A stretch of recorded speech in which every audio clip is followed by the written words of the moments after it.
President Trump being up 43 to 38%, just outside of that margin of error. But there's that 8% of undecided voters here in Georgia who still have not made up their minds. And really tonight, the two candidates are going to have to speak to those voters, those undecideds, because they're the ones that are going to determine this election. Yeah, you know, Christine, it's not only independents and undecideds. It's also this subset of the electorate known as the double haters. They don't like Trump and they don't like Biden. We've heard that term now. It's in the collective lexicon, I think, for good this cycle here. And so we'll just have to see whether or not the needle can move after tonight, whether or not some of these Americans who are watching, who don't like either candidate, can go into the ballot box in November and stomach one of them.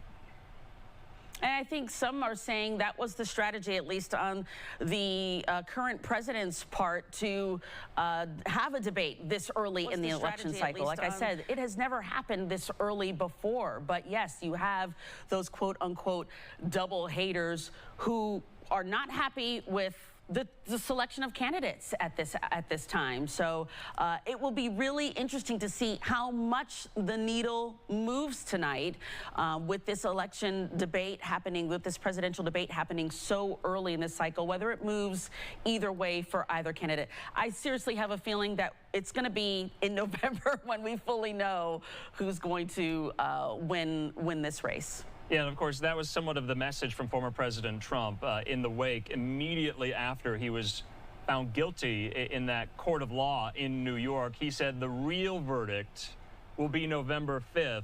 And the Biden camp that very same day said literally the same thing. So maybe they have a point. That is the ultimate arbiter and decision that day, November 5th, election day. Yeah, and I really wonder we're so evenly divided. I wonder if in the future we will ever have elections where someone wins by, 5, 10 points like we used to see back in, the 90s when Clinton won, or when George W. Bush won his races and got reelected. So, tonight is a consequential night. Both candidates have a lot at stake. I got a 6-page press release from the DNC War Room. They have already sent out their talking points, trying to counter and compare the two candidates on things like the economy, reproductive rights, abortion, healthcare, democracy, literally bullet pointing the difference between both of the candidates. So this is truly going to be a consequential night. It will be so interesting to see how this plays out with no audience in the room, with just the two candidates and the two moderators. We haven't seen anything like that before. So it will be interesting to see how the public digests this type of format of debate. Maybe it will be more substantive. I know a lot of the electorate wants to have substantive conversations and debates about really serious issues. So maybe this is the night that the electorate will get what they're asking for, and really there will be a substantive exchange of ideas and policies. Yeah, and just lastly, Christine, debates are wholly about substance, yes, but there is also a showbiz quality and element to them as well, kind of the X factor, so to speak, about these presidential candidates and their body language and how they approach each other. From a personal standpoint, we know that there's a lot of animus between Trump and Biden on a personal level. And I think that's putting it mildly here. So I'll be looking for whether or not, there's going to be a handshake, whether or not the body language is really, really tense, whether they engage with each other or not. I mean, they're going to be forced to. Yeah, I agree with you, but when your mics get cut off, are we going to be able to see or hear some of those exchanges? And, one thing that the former President Trump is great at, he is great at good television.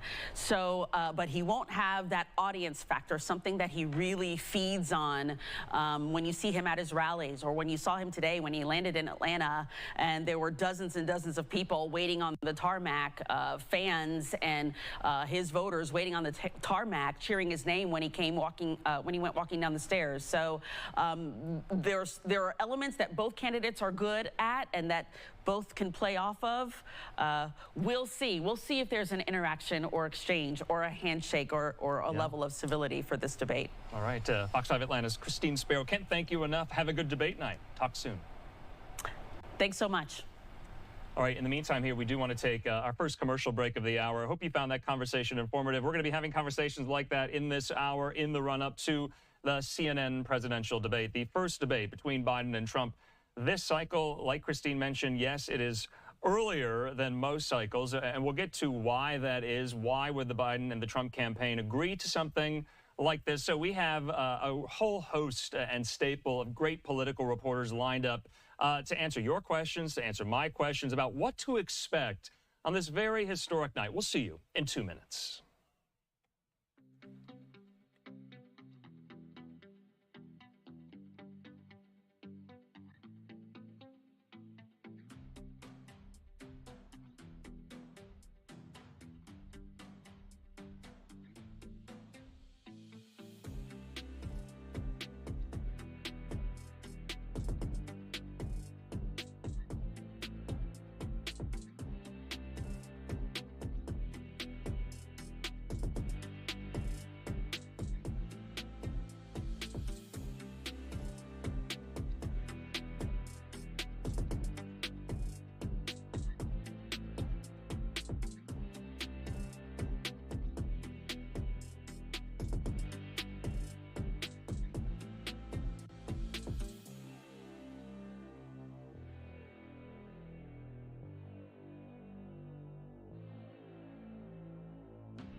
And welcome back here to Live Now from Fox. I'm Andrew Kraft. We want to thank you for being with us. If you're new to Live Now, this is what we do. We bring you these events live, raw, and unfiltered, especially on big nights like tonight. We are simulcasting the CNN presidential debate starting in about 45 minutes. This is a look inside the spin room there at Georgia Tech, and we're going to be bringing in, like we've been speaking with, a whole host of some of our political reporters and friends to talk about the significance of a night like this, not only for an election year, but for American history. We're going to do that, though, with our friend at Fox 13 Tampa. That's Craig Patrick. He joins me. Craig, good to see you. Happy debate day here. I think this is shaping up to be quite a moment, a singular moment in American history. Do you agree with that? I don't want to put too much importance, because debates can have a muted effect, so to speak, especially one being this early in the cycle. It's late June. The next one's not until September. That is a large expanse of time for Americans to forget what happened tonight. How are you feeling about this? Just like you are, Andrew, thank you so much, and for that nuanced perspective. You are absolutely right. On one hand, this is quite historic. This is a rare moment in history. First off, to have a president and former president like this squaring off. We just haven't had that in modern history, and we weren't around in the days of Benjamin Harrison and Grover Cleveland to know how any of that might have played out. So this is all very new to us on one hand, and it's starting earlier than it ever has at the behest of President Biden, and Trump agreed to it. So the timing also is very different. That makes this night extraordinarily unique, And we know we certainly had some interesting moments the first time they matched up, and they have not been face-to-face ever since that campaign completed and President Biden won. So all of that does make this historic. However, we do run the risk of overplaying the impact this debate can have in the end for a couple of reasons. First off, look, we're 5 months away. That is an eternity in the world of politics. We have a lot of stuff going on that may pull focus from former President Trump's selection of a running mate, which will be coming very, very soon in a matter of days. We're going to have the RNC. We're going to have a NATO summit in Washington. All of these things just in the next couple of weeks. We're going to have a Trump sentencing. And who knows what after the Republican convention and before the Democratic convention. So in terms of the timing, because it is so relatively early in the season, this is something I think that can have a muted impact over the course of time. This is not likely to move the polls very much in the short term either. Why? Because in having Trump versus Biden, nearly everybody, let's say everybody, knows these men well. Nearly all of them have already locked in an opinion, and they already know which way they're going to vote. Well, how's this debate, short of a huge, and it would have to be huge, short of a really tremendous gaffe from one or the other, how can that really change the polls? Well, it could on the margins, maybe 1, 2, 3 points, something like that, perhaps. Maybe not at all, but if there is movement, it would be very slight. Having said that, though, because the race has been so static and because the race is so close, moving just a couple of points could still be quite impactful.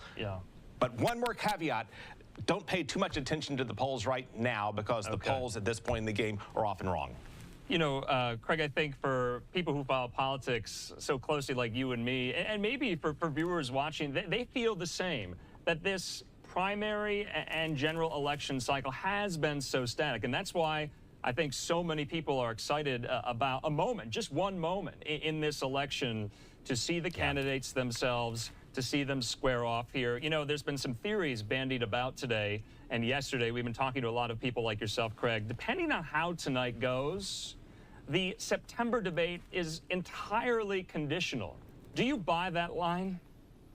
Yeah, I mean, why not? Look, we've had a race 4 years ago where, anything that could happen did happen just about. And so I think that the candidates could reserve the right to change their perspective on a second debate. That has never happened before. But how many times have we said this or that has broken norms? This or that is unprecedented. And so this debate tonight in itself is extraordinarily unpredictable. Anyone who says they think they know what's coming beyond general themes, that sort of thing, is simply guessing at this point. And if we're guessing tonight, well, of course we're going to be guessing in a couple of months. All right, and that is what we're going to do for a couple more minutes. Craig, we are going to guess about what happens tonight, in all of these previews here as well. I've been asking so many of our guests, is it going to go off the rails? Are the rules going to constrain Trump and Biden? Will they abide and adhere to the rules that they themselves set up?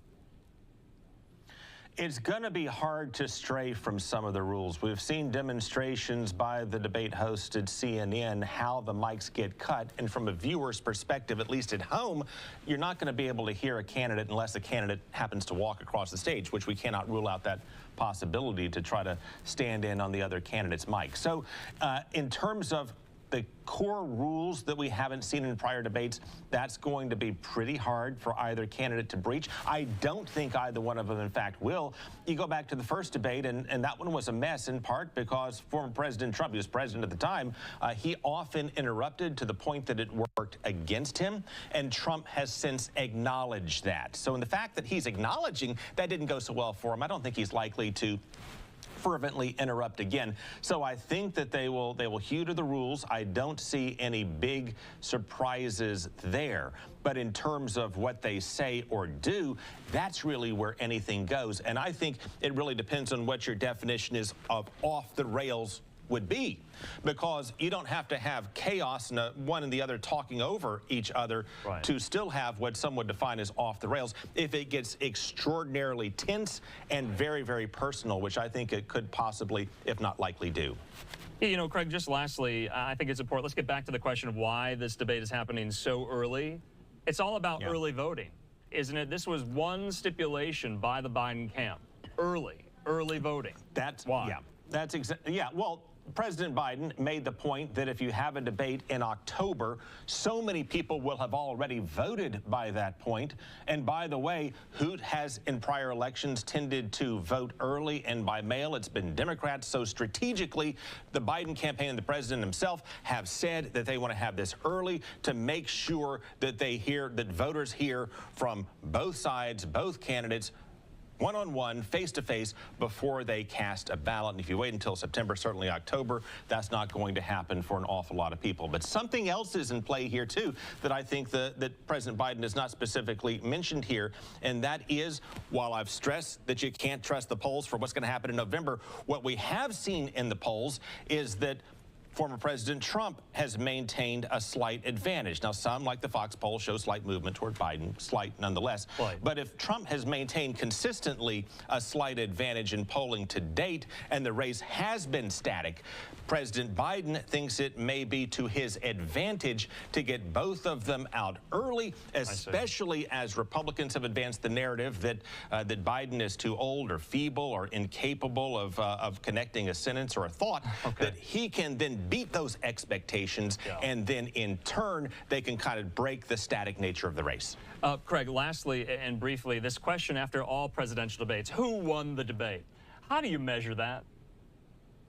Well, it's going to be hard to measure because in the end, you're not going to know till November. So I think it's going to be impossible to say. You score it on points based on any gaffes committed in the short term and how it might play in terms of what we call, or what many call, the double haters, people who were turned off by Biden and Trump. In terms of who won, look who may have done the best job of showing themselves to be presidential and capable and alert and attuned to the problems this country is facing, two of the biggest of which would be the ongoing crisis at our border, and of course, the scourge of inflation. All right, Craig Patrick there live for us in Tampa. Craig, can't thank you enough. Have a good debate night. Talk soon. Thank you so much. All right, in the meantime here, we do want to take yet another quick commercial break. We want to thank you for being with us here on Live Now from Fox. When we come back, some of our reporters standing by there live in Atlanta with the latest. We're a little over 30+ minutes out from the first presidential debate. We'll see you in 2 minutes.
And welcome back here to Live Now from Fox. I'm Andrew Kraft. Thanks for joining us in our pre-debate analysis and coverage ahead of the first presidential debate of this election year on CNN in just about, 35 minutes We have a live look there inside of the spin room at Georgia Tech. And we want to keep checking in with some of our political reporters standing by, including down there live in Atlanta. That's Fox 5's Kevin Stewart. He's been on this story, of course, all day, and he joins me.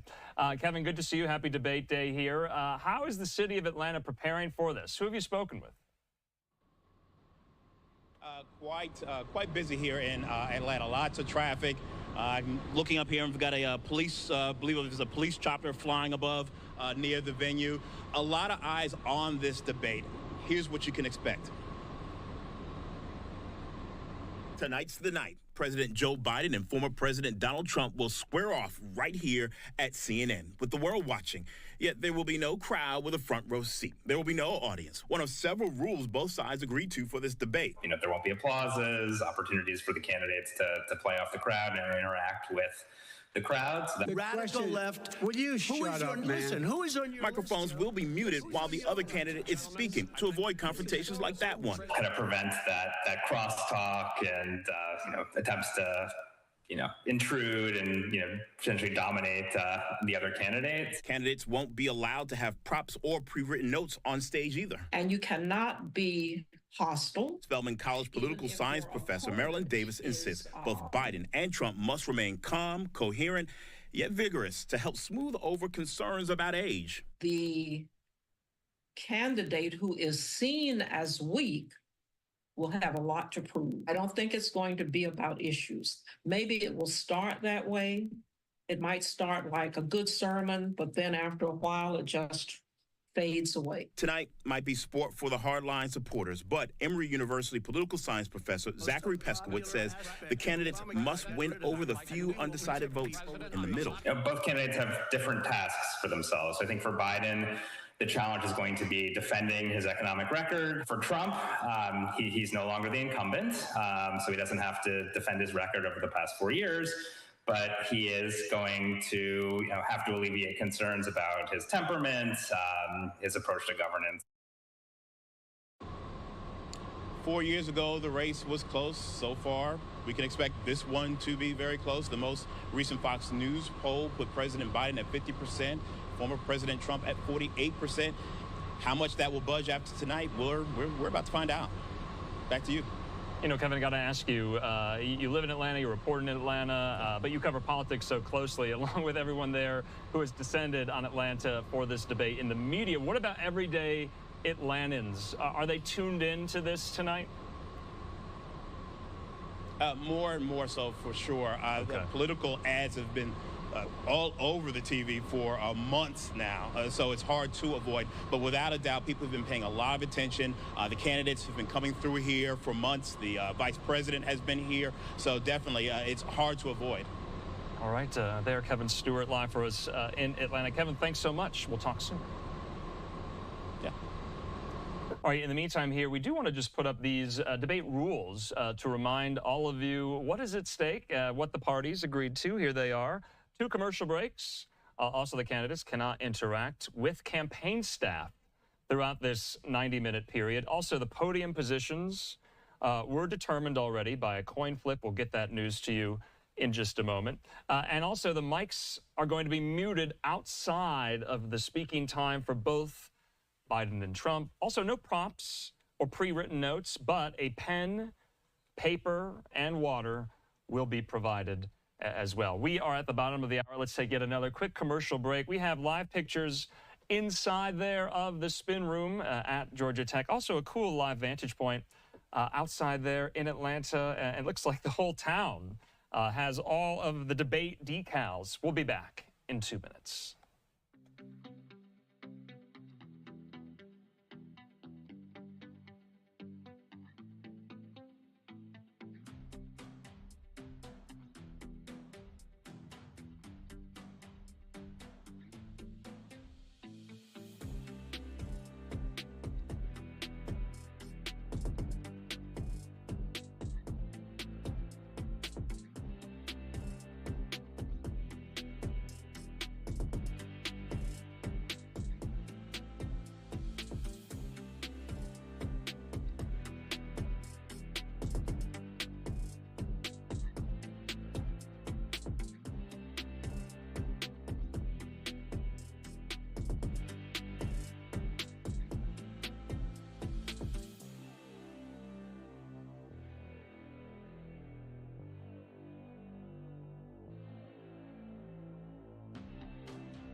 And welcome back here to Live Now from Fox. Happy debate night to everyone watching. Thanks for being with us. Of course, as you know by now, Live Now from Fox will be simulcasting the first presidential debate there on CNN, and we're doing this pre-debate show, all analysis, all context, because I know you have a lot of questions. I do myself as well. We have a live picture there inside of the spin room at Georgia Tech. We also have a gorgeous Live Now look there over the Atlanta skyline. Of course, you know Georgia is a battleground state. In the meantime, though, we do want to keep bringing in so many experts and analysts to help us make sense of what to expect tonight during this debate. We're going to do that right now with our friends, political analyst Brian Sobel and former Democratic Congresswoman Cheri Bustos. They join me. Thanks so much for being with us here. This is quite something, quite unprecedented. It's early. We've been talking about how early it is. You know, Cheri, to you, you know your way around debates. You've been in debates yourself before. What are going through these candidates' minds right now? If we could put ourselves in their psyches, what are they thinking and how are they preparing? Oh, it's a high stress moment. I remember we would practice debate sessions. You know, you'd have somebody stand in as your opponent. We would actually go over to a college and use their podiums, and we'd have people playing the opponent. We'd have people out in the audience. But no, I mean, this is a high stress time for both of them, and I think there's a lot at stake here. And you know, I'm sure they've got a lot of butterflies. And you know, what are we? We're just about 25 minutes off or so. So we'll see how it all goes here very soon. Brian, to that point, high stress for anyone who would be in this position. But let's just be real and frank about this. These men are old. Biden's 81, Trump is 78. Does that amplify that question about the stress level of tonight? Well, it's probably a little bit of a matter of stamina. It's Okay. 90 minutes long, and you know, they've got all those rules that you just went over. Yeah. But luckily for them, they have a couple breaks, so they'll be able to maybe go to the restroom if they need to do that. But you know, they agreed to these rules going into it. Sure. And you know, that was always a critical part, our teams setting those rules in advance. So you want to have those so they benefit you the most. I'm always better earlier in the evening than I am late. I'm a very early riser, so we would want to have our debates earlier. But you know, it's going to be 9 o'clock Eastern for these guys. And again, 81 years old, and Trump, by the way, is only 3 years younger. And yeah, so I think it'll be a little bit of a matter of how does their stamina hold out in this 90-minute debate. Yeah, you know, I've been hearing that a lot from, you know, people on social media, my friends, my family. They're asking, you know, why is the debate so late, 9 p.m. Eastern? You know, Brian, to that question, the age-old question, no pun intended, about mental fortitude, mental aptitude, physical and mental fitness for the most stressful and important job in the world. How much is that going to be at play here tonight, Brian? It's a huge factor. You know, the discussion about age is important. You have two elderly, by most people's definition, people going after each other. It's the first debate in American history where a former president is debating a sitting current president. There's a lot at stake. It is high tension. It will be a question of 90 minutes, and the rules are restrictive enough that both of these candidates are going to have to debate based on things they have rehearsed and dealt with. And that's that whole list of issues that we know are important to the American people. And so we will see, as these two trade it tonight, who is on top of the facts and who delivers in a way that will connect with the very thin number of people in America who don't lean one way or the other pretty strongly. You know, Cheri, I was going to say, this is a race about picking up votes of independents and others who haven't made up their mind yet. Yeah, you know, Cheri and Brian too, I mean, you're students of American history. Can you remember a time when a debate mattered as much as this between what is being described as two incumbents? Of course, Biden is the incumbent because he's president now, but Trump is a former president. He is the leader of the Republican Party. So that dynamic, I think, is so interesting here.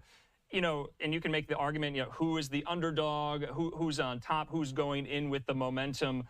How do you make those arguments when they're both really incumbents, Sherry?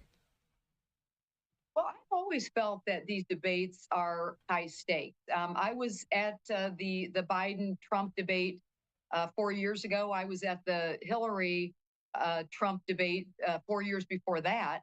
The one where Rudy Giuliani brings out the women, and I was sitting right behind them. I just remember the drama associated with that. You know, look, I think these are always high stakes. This day and age, these races are close. I also remember when President Obama bombed his first debate, and as Democrats, we were all sweating it. And you also think when you're running for Congress, as I did 5 times, and in fact, I ran as a Democrat in the Trump district, and you know, so you always kind of think, okay, how's this going to impact the down ballot races? So there's just, I like I said, I think they're always high stakes. Mm-hmm. Yeah, Brian, I wanted to and ask. going back into history, Sure. they have been since the televised debate between John F. Kennedy and Richard Nixon. Right. And there are all these moments since that time that we look back at. You know, I think back as we study the modern debate era of George Herbert Walker Bush looking at his watch while Bill Clinton is connecting with the audience on the economy in that debate, or George W. Bush feeling like Gore had gotten into his space, and he kind of gave him the nod like a guy does on a high school, yard. But the eye rolling, all of the body mannerisms and everything else are just studied and looked at by people way more now than they have been in the past. You know, and you can make the argument too, maybe you guys agree with me that, you know, those moments, the body language, the fixed stares, the body language, the very personal moments are remembered in history rather than substantive policy points as well. If we can go back to 2012 between Mitt Romney and Barack Obama, the comment by Barack Obama about Russia as a threat, I think everyone remembers that. But as far as policy is concerned, you know, people remember the personal showbiz element moments to these debates. That is what you just referred to, Brian. So if there's going to be a moment like that tonight, and we're going to be talking about it maybe till the next debate in September, are they make or break, Sherry? Say Biden does something, say he forgets someone's name. Is that an element in the Biden campaign where there's this zero-sum factor that, oh, it's over? Are there going to be moments like that? Well, you don't know what's going to happen over these 90 minutes, but a very strong performance will be important for President Biden. I know we've all read that he's been at Camp David. He's been preparing. I like how Donald Trump said he's out in a cabin, or, he's in a bunker, his description. And even the Trump campaign trying to manage expectations and all of a sudden how they used to make fun of President Biden.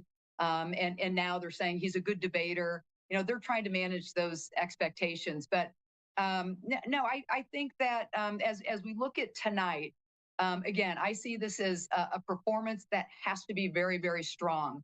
And I have no doubt that Donald Trump will throw out misstatements. We will see how the moderators handle that. I also have no doubt that President Biden, his sympathy and his empathy for Americans who struggle, I think that will come through strongly.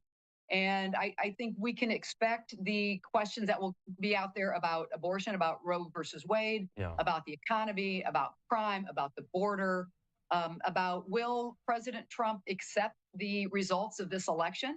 I think if I were to throw out a question, what I would want to ask Donald Trump is, should Roe versus Wade be enshrined in law by the Congress and ban abortions nationwide? Will he sign that? Okay. Because it is a very sensitive issue right now. And I think that's a question that's fair. And I would love to hear the answer to that. So, Brian, you talk about issues as well. How much do you think the 2020 election will be front and center in this debate in 2024? I mean, if you're Jake Tapper and you're Dana Bash, do you have to ask about 2020? Do you have to ask about the January 6th Capitol riot or not? Brian? Well, I think in 90 minutes, that has to come up at some point. And Donald Trump has to answer, and his answer's on the record. And but people are looking for what typically drives presidential elections, and that's issues of the economy. Yes, immigration is going to be talked about, and abortion, and the fentanyl crisis, and crime in the cities, and homelessness, and over 90 minutes, you're going to see a lot of these things talked about. But eventually, people always come back to the wallet. If you think about this, when George Herbert Walker Bush faced this little-known governor from Arkansas, nobody took on that race against Bush because he was so popular, had a huge approval rating at that time. Clinton moved ahead, took him on. Remember, it's the economy. It was all about the economy. And so even though Bush had performed well as commander-in-chief in a military operation, people said, hey, I can't afford groceries. And we're looking around the country, and that is an issue for people. So that's going to be a major factor. So I think President Biden has to answer the question, and he will, about the economy. And he's going to cite, and you're going to hear all kinds of metrics tonight. Yeah. And he's going to cite the fact that the economy has been doing better in recent days and he's going to say it's because of my administration. And Donald Trump's going to come back and say it's been a disaster. Probably use that word for 3 years. And so you're going to see this back and forth, but people are going to be listening very closely to answers around the economy in particular, along with these other issues. Sherry and Brian, aside from the incumbent question, which I think is really interesting, the last time these two men faced off in 2020, it was late September, Biden didn't have a record.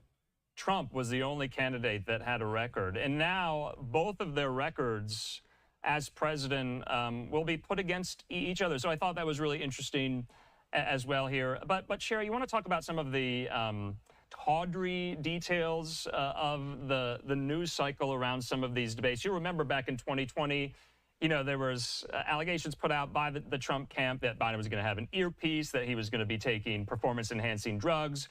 We still have that kind of same mini conversation around these debates going into tonight as well. So will civility come back tonight, or is it gone for good? Oh, gosh. The cutting off of the mics when the other person is not speaking, I think is probably a pretty positive thing. Again, to be there in person and witness how Donald Trump was hovering over Hillary Clinton. I was there watching that in person and just in disbelief to be there in person and listen to Donald Trump just shouting over not just Joe Biden, but also the moderator. So I think that's a blessing that will force some civility. But again, we're 15 minutes off or so from the start of this, and I think by the end of those 90 minutes, we'll have a little more clarity about this. But look, I think this is if you have any interest in politics and in American government, this is must-watch TV tonight. It'll be interesting to see what the ratings are, but I am just very interested in seeing what comes out of this. Will it be civil? Will it not? Yeah. It's hard for a guy like Donald Trump to constrain himself because he's not known one bit for his civility. Okay, Brian, to that point though, the audience question. I'm curious, are you pro-audience or anti-audience? What are the benefits or disadvantages of either question? Where do you fall on the audience question? Well, I think if you have an audience, you have the energy that's in the room. I've debated many times. There's a lot of energy. You feed off the energy. I think Sherry would acknowledge that or maybe agree. And it just gives a vibrancy to the debate. On the other hand, when you're in a room with a couple of moderators and you're not playing to the audience, you have to maybe behave yourself a little bit more. And I think it's correct to say we're going to watch very early how these two people face off, especially with two moderators and these other rules around the microphone and that sort of thing. But there's pluses and minuses. You go back and I do a lot of work with history, and you go back to that Kennedy Nixon debate, first time on television, and Nixon is sweating profusely, Right. and the hot lights are bothering him, and Kennedy, cool as a cucumber. Yeah. It made a big difference because if you go back and look, people who were polled after that debate, if they heard the radio debate, Nixon won that. Sure. If you polled him on the television debate, Kennedy won it. Yeah. So, these are all interesting sidebars. Definitely. We've got to go. Well, speaking of sidebars, too, it's not just the debate itself. A lot of questions are swirling in the political atmosphere as well tonight. Who will Donald Trump pick as his running mate? Also, the RFK Jr. question. He's doing his own counter-programming event tonight. It seems like the Trump and Biden camps have neutralized the third-party threat, at least for one night here. But we got to leave it at that. We got to go. Brian Sobel, Sherry Bustos, can't thank you enough. Have a good debate night. Thanks, Andrew. Absolutely. Have a great night. All right, in the meantime here, we do want to take yet another quick commercial break. Remember, we still have our live picture there inside the spin room. We're going to be going through some tweets as well to see how the campaigns are preparing. We are just about 12 minutes away from the first presidential debate. We'll see you in 2 minutes.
And welcome back here to Live Now from Fox. I'm Andrew Kraft. Thanks so much for joining us for some of this pre-debate coverage and analysis. Hope you found it informative here. We're not done yet. We got about 10 minutes until the debate starts here. We're going back out live, though, to Atlanta. My friend Fox's Madison Scarpino standing by there with a pulse of the city on this major political night. She joins me. Madison, good to see you here. I know you've covered politics a lot this year. What's in store tonight? Hey, Andrew. Well, the stage is set here in Atlanta for one of the rare debates in U.S. history between a sitting president and a former president. 4 years after their last debate, President Joe Biden and former President Donald Trump are facing off again in the crucial battleground state of Georgia. The historic showdown will likely see the candidates weigh in on the economy, immigration, and abortion, just hours after the Supreme Court ruled against Idaho and the state's near total abortion ban. President Trump is going to lay out his vision for the next 4 years of America and really talk about a contrast between his record, his 4 years in office, and Joe Biden's 4 years in office. The former president has been on the road with recent events in D.C., Philadelphia, and New Orleans, while the president has spent much of the last week preparing for the debate at Camp David.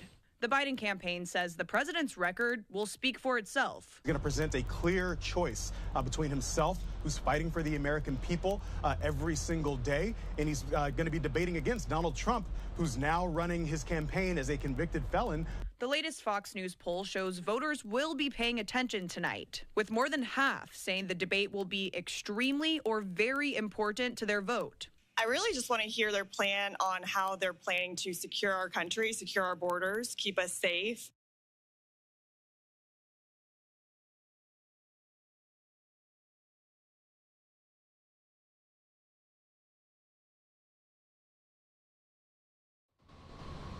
I lost programming. All right, Madison, do you have us here? No? All right, unfortunately, it looks like we did lose Madison Scarpino there live for us in Atlanta, but great reporting as always there. Apologize on that. That's what happens sometimes when everything is live, raw, and unfiltered during these major events here. Let's go over some of the live looks that we have inside of the spin room there. You can see it's kind of cleared out because people are gearing up to go, probably in the media filing center for so many of the journalists who have descended on Atlanta for this major event there. Also, we're getting some tweets in. Let's go to these. So Joe Biden there, you can see, he says, I don't know what they've got in these performance enhancers, but I'm feeling pretty jacked up. Try it yourselves, folks. He says, see you in a bit. Joe.link/secret sauce. So the Biden camp is clearly tongue-in-cheek there, playing on the trope the Trump campaign said a couple weeks back, accusing Biden of possibly using performance-enhancing drugs. Of course, those are unfounded allegations and claims at the moment. Trump made the same claims back in 2020, but as you know, the Biden campaign there in this tweet, having fun with it as well here. Trump going so far as to dare Biden and the Biden camp to undergo drug testing ahead of this. So this is all part of the back and forth amongst these campaigns here. So we also have, I think, a tweet. Dan Scavino Jr., he runs Trump's social media account. He was in the comm shop at the Trump White House with this video saying Trump arrives at CNN in Atlanta, Georgia. We have a beautiful Live Now look there. Over the Atlanta skyline, you see there Mercedes-Benz Stadium. We also have this live picture as well inside of the spin room. Take a look at this. So we are just about 6 minutes away here. My colleague, Austin Westfall, will be joining me for a lot of the post-debate analysis. We also have a lot of reporters and analysts standing by as well for so much of this post-debate coverage. Remember, it's 90 minutes, and so there's no audience, there's no crowd. The mics will be... Let's go see CNN. Just hours away now from the... Now, the Trump campaign is already...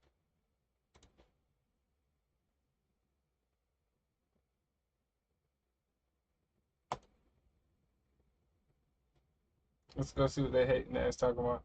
And I believe we're going to be voting those final undecided voters, not on the candidate they like, but on the candidate they dislike the least.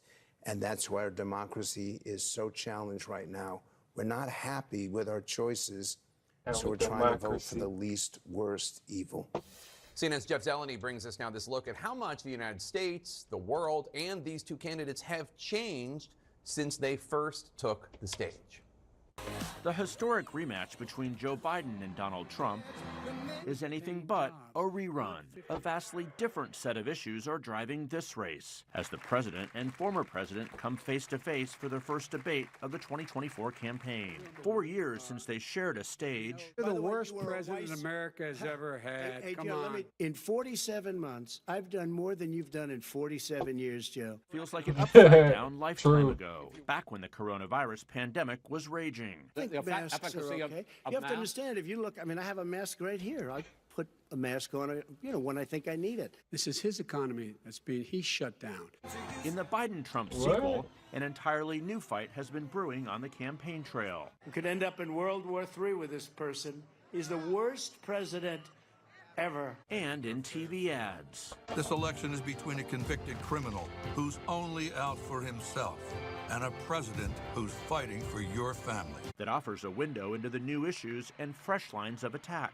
A They gonna reminder hit you of with just the how much the criminal country, shit. the world, and yes, they have changed. From an insurrection and all its fallout to a new fight on abortion rights in the wake of the U.S. Supreme Court overturning Roe v. Wade, to Russia's invasion of Ukraine and a war in the Middle East, to the very stark question of America's role in the world. Yet the economy, inflation, and immigration are still at the center of it all. Trump's record was at the heart of their last debates, even as he sought to deflect. If he gets in, you will have a depression the likes of which you've never seen. Your 401ks will go to hell, and it'll be a very, very sad day for this country. While those warnings didn't come to pass, Biden's record is now under the microscope, complicating his effort to make it a referendum. What's it mean when those warnings didn't come to pass? Dude destroyed the fucking economy. On Trump. The fact is that everything he's saying so far I is forgot simply it's a lie. I don't want to bother. Public opinion for presidents can be punishing. Biden's favorability has fallen 11 points since 2020, with nearly 6 in 10 Americans holding an unfavorable view. Perceptions of Trump have changed less, with more than half still seeing him in an unfavorable light. Televised debates have long been a storied part of presidential campaigns, with history-making moments for candidates. There you go again. Yet this showdown is without parallel. The nation's 45th and 46th presidents, still seeking to define one another in the earliest general election debate in memory, an old duel being fought on new ground.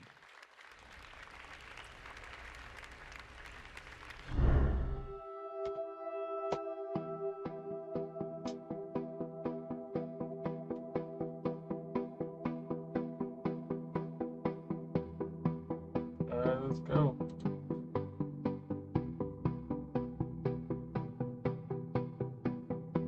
This shit's gonna be good.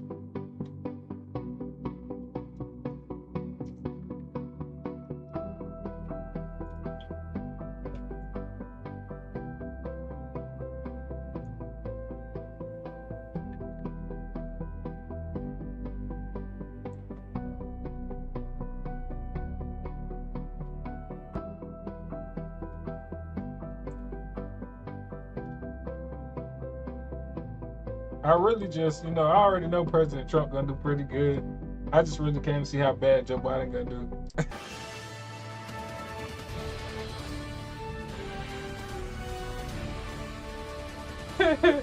This is gonna be hilarious. We're live from Georgia, a key battleground state in the race for the White House. In just moments, the current U.S. president will debate the former U.S. president as their party's presumptive nominees, a first in American history. We want to welcome our viewers in the United States and around the world to our studios in Atlanta. This is the CNN presidential debate. This debate is being produced by CNN and is coming to you live on CNN, CNN International, CNN.com, CNN Max, and CNN Espanol. I really don't want to give CNN the view, between President Joe Biden and former President Donald Trump in their rematch for the nation's highest I just want to see how they can try to spin this and rig this shit. It's already rigged. It's already rigged. Until Election Day. 100%. Good evening, I'm Dana Bash, anchor of CNN's Inside Politics and co-anchor of State of the Union. I'm Jake Tapper, anchor of CNN's The Lead and co-anchor of State of the Union. Dana and I will co-moderate this evening. Our job is to facilitate a debate between the two candidates tonight. Before we introduce them, we want to share the rules of the debate with the audience at home. They really let Former Jake President Tapper Trump do will this? be on the left side of the Wow. screen. President Biden will be appearing on the right. A coin toss determined their positions. Each candidate will have 2 minutes to answer a question and 1 minute each for responses and rebuttals. An additional minute for follow-up, clarification, or response is at the moderator's discretion. When it's time for a candidate to speak, his microphone will be turned on and his opponent's microphone will be turned off. Should a candidate interrupt when his microphone is muted, he will be difficult to understand for viewers at home. At the end of the debate, each candidate will get 2 minutes for closing statements. There is no studio audience tonight. pre-written notes, props, or contact with campaign They staff really are don't not want to show how permitted during the bad debate. Biden doing. By accepting our invitation to debate, both candidates and their campaigns agreed to accept these rules. Now, please welcome the 46th President of the United States, Joe Biden. They're robot. How are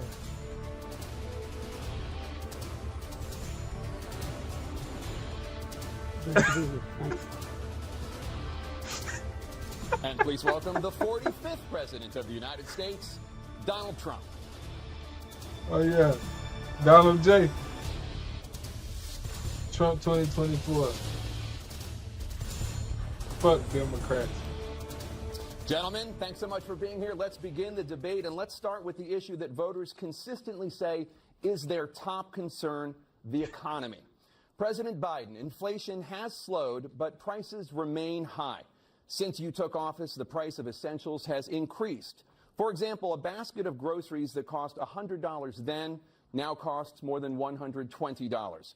And typical home prices have jumped more than 30%. What do you say to voters who feel they are worse off under your presidency than they were under President Trump? We got to take a look at what I was left when I became president, what Mr. Trump left me. We had an economy that was in free fall. The pandemic was so badly handled. Many people were dying. All he said was, it's not that serious. Just inject a little bleach in your arm. You'll be all right. The economy collapsed. There were no jobs. Unemployment rate rose to 15%. It was terrible. And so what we had to do is try to put things back together again. And that's exactly what we began to do. We created 15,000 new jobs.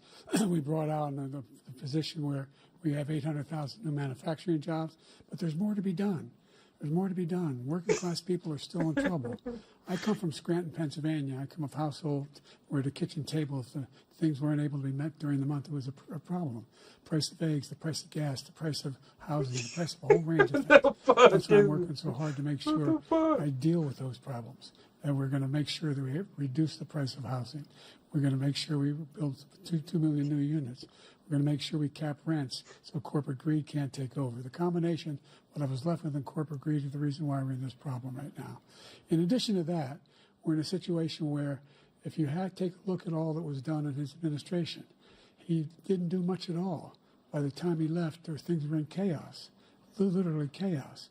And so we put things back together. We created, I said, those jobs. We make sure we had a situation where we brought down the price of prescription drugs, which is a major issue for many people, to $15 for an insulin shot as opposed to $400. No senior has to pay more than $200 for any drug, all the drugs they can include beginning next year. And the situation is and we're going to make that available to everybody, to all Americans. So we're working to bring down the price around the kitchen table, and that's what we're going to get done. Thank you. President Trump? We have the greatest economy in the history of our country. We have never done so well. Everybody was amazed by it. Other countries were copying us. We got hit with COVID, and when we did, we spent the money necessary so we wouldn't end up in a Great Depression, the likes of which we had in 1929. By the time we finished, so we did a great job. We got a lot of credit for the economy, a lot of credit for the military, and no wars, and so many other things. Everything was rocking good. But the thing we never got the credit for, and we should have, is getting us out of that COVID mess. He created mandates that was a disaster for our country. But other than that, we had given them back a country where the stock market actually was higher than pre-COVID, and nobody thought that was even possible. The only jobs he created are for illegal immigrants and bounce-back jobs, a bounce back from the COVID. He has not done a good job. He's done a poor job, and inflation's killing our country. It is absolutely killing us. Thank you. President Biden? Well, look, the greatest economy in the world. He's the only one who thinks that, I think. I don't know anybody else who thinks he had the greatest economy in the world. I do. And, you know, the fact of the matter is that we find ourselves in a situation where his economy, he rewarded the wealthy. He had the largest tax cut in American history, $2 trillion.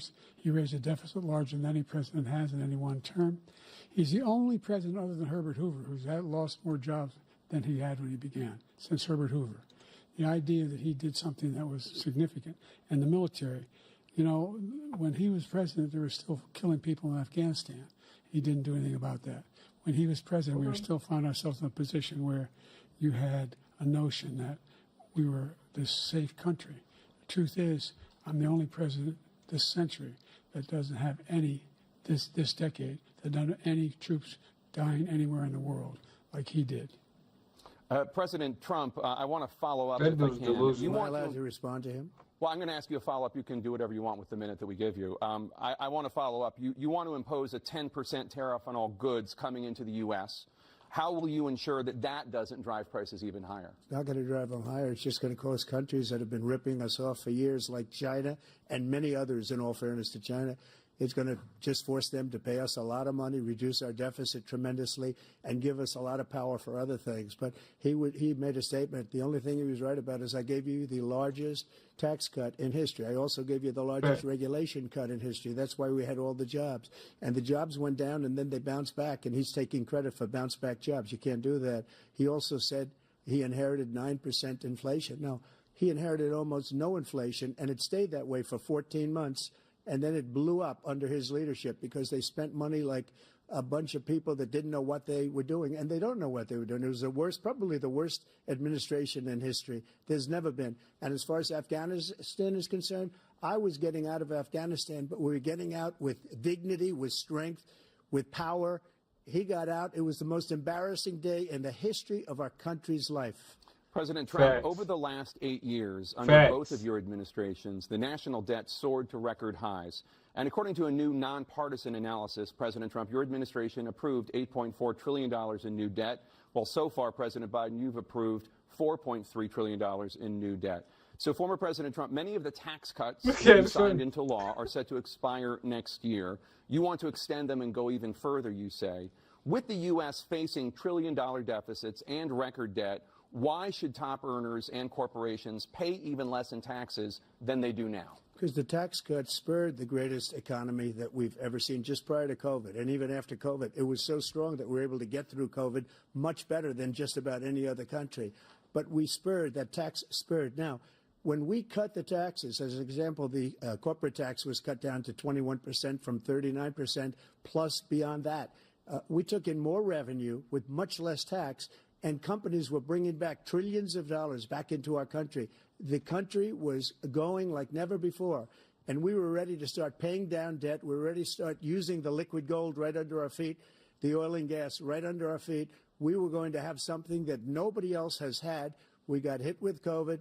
We did a lot to fix it. I gave him an unbelievable situation with all of the therapeutics and all of the things that we came up with. We gave him something great. Remember, more people died under his administration, even though we had largely fixed it.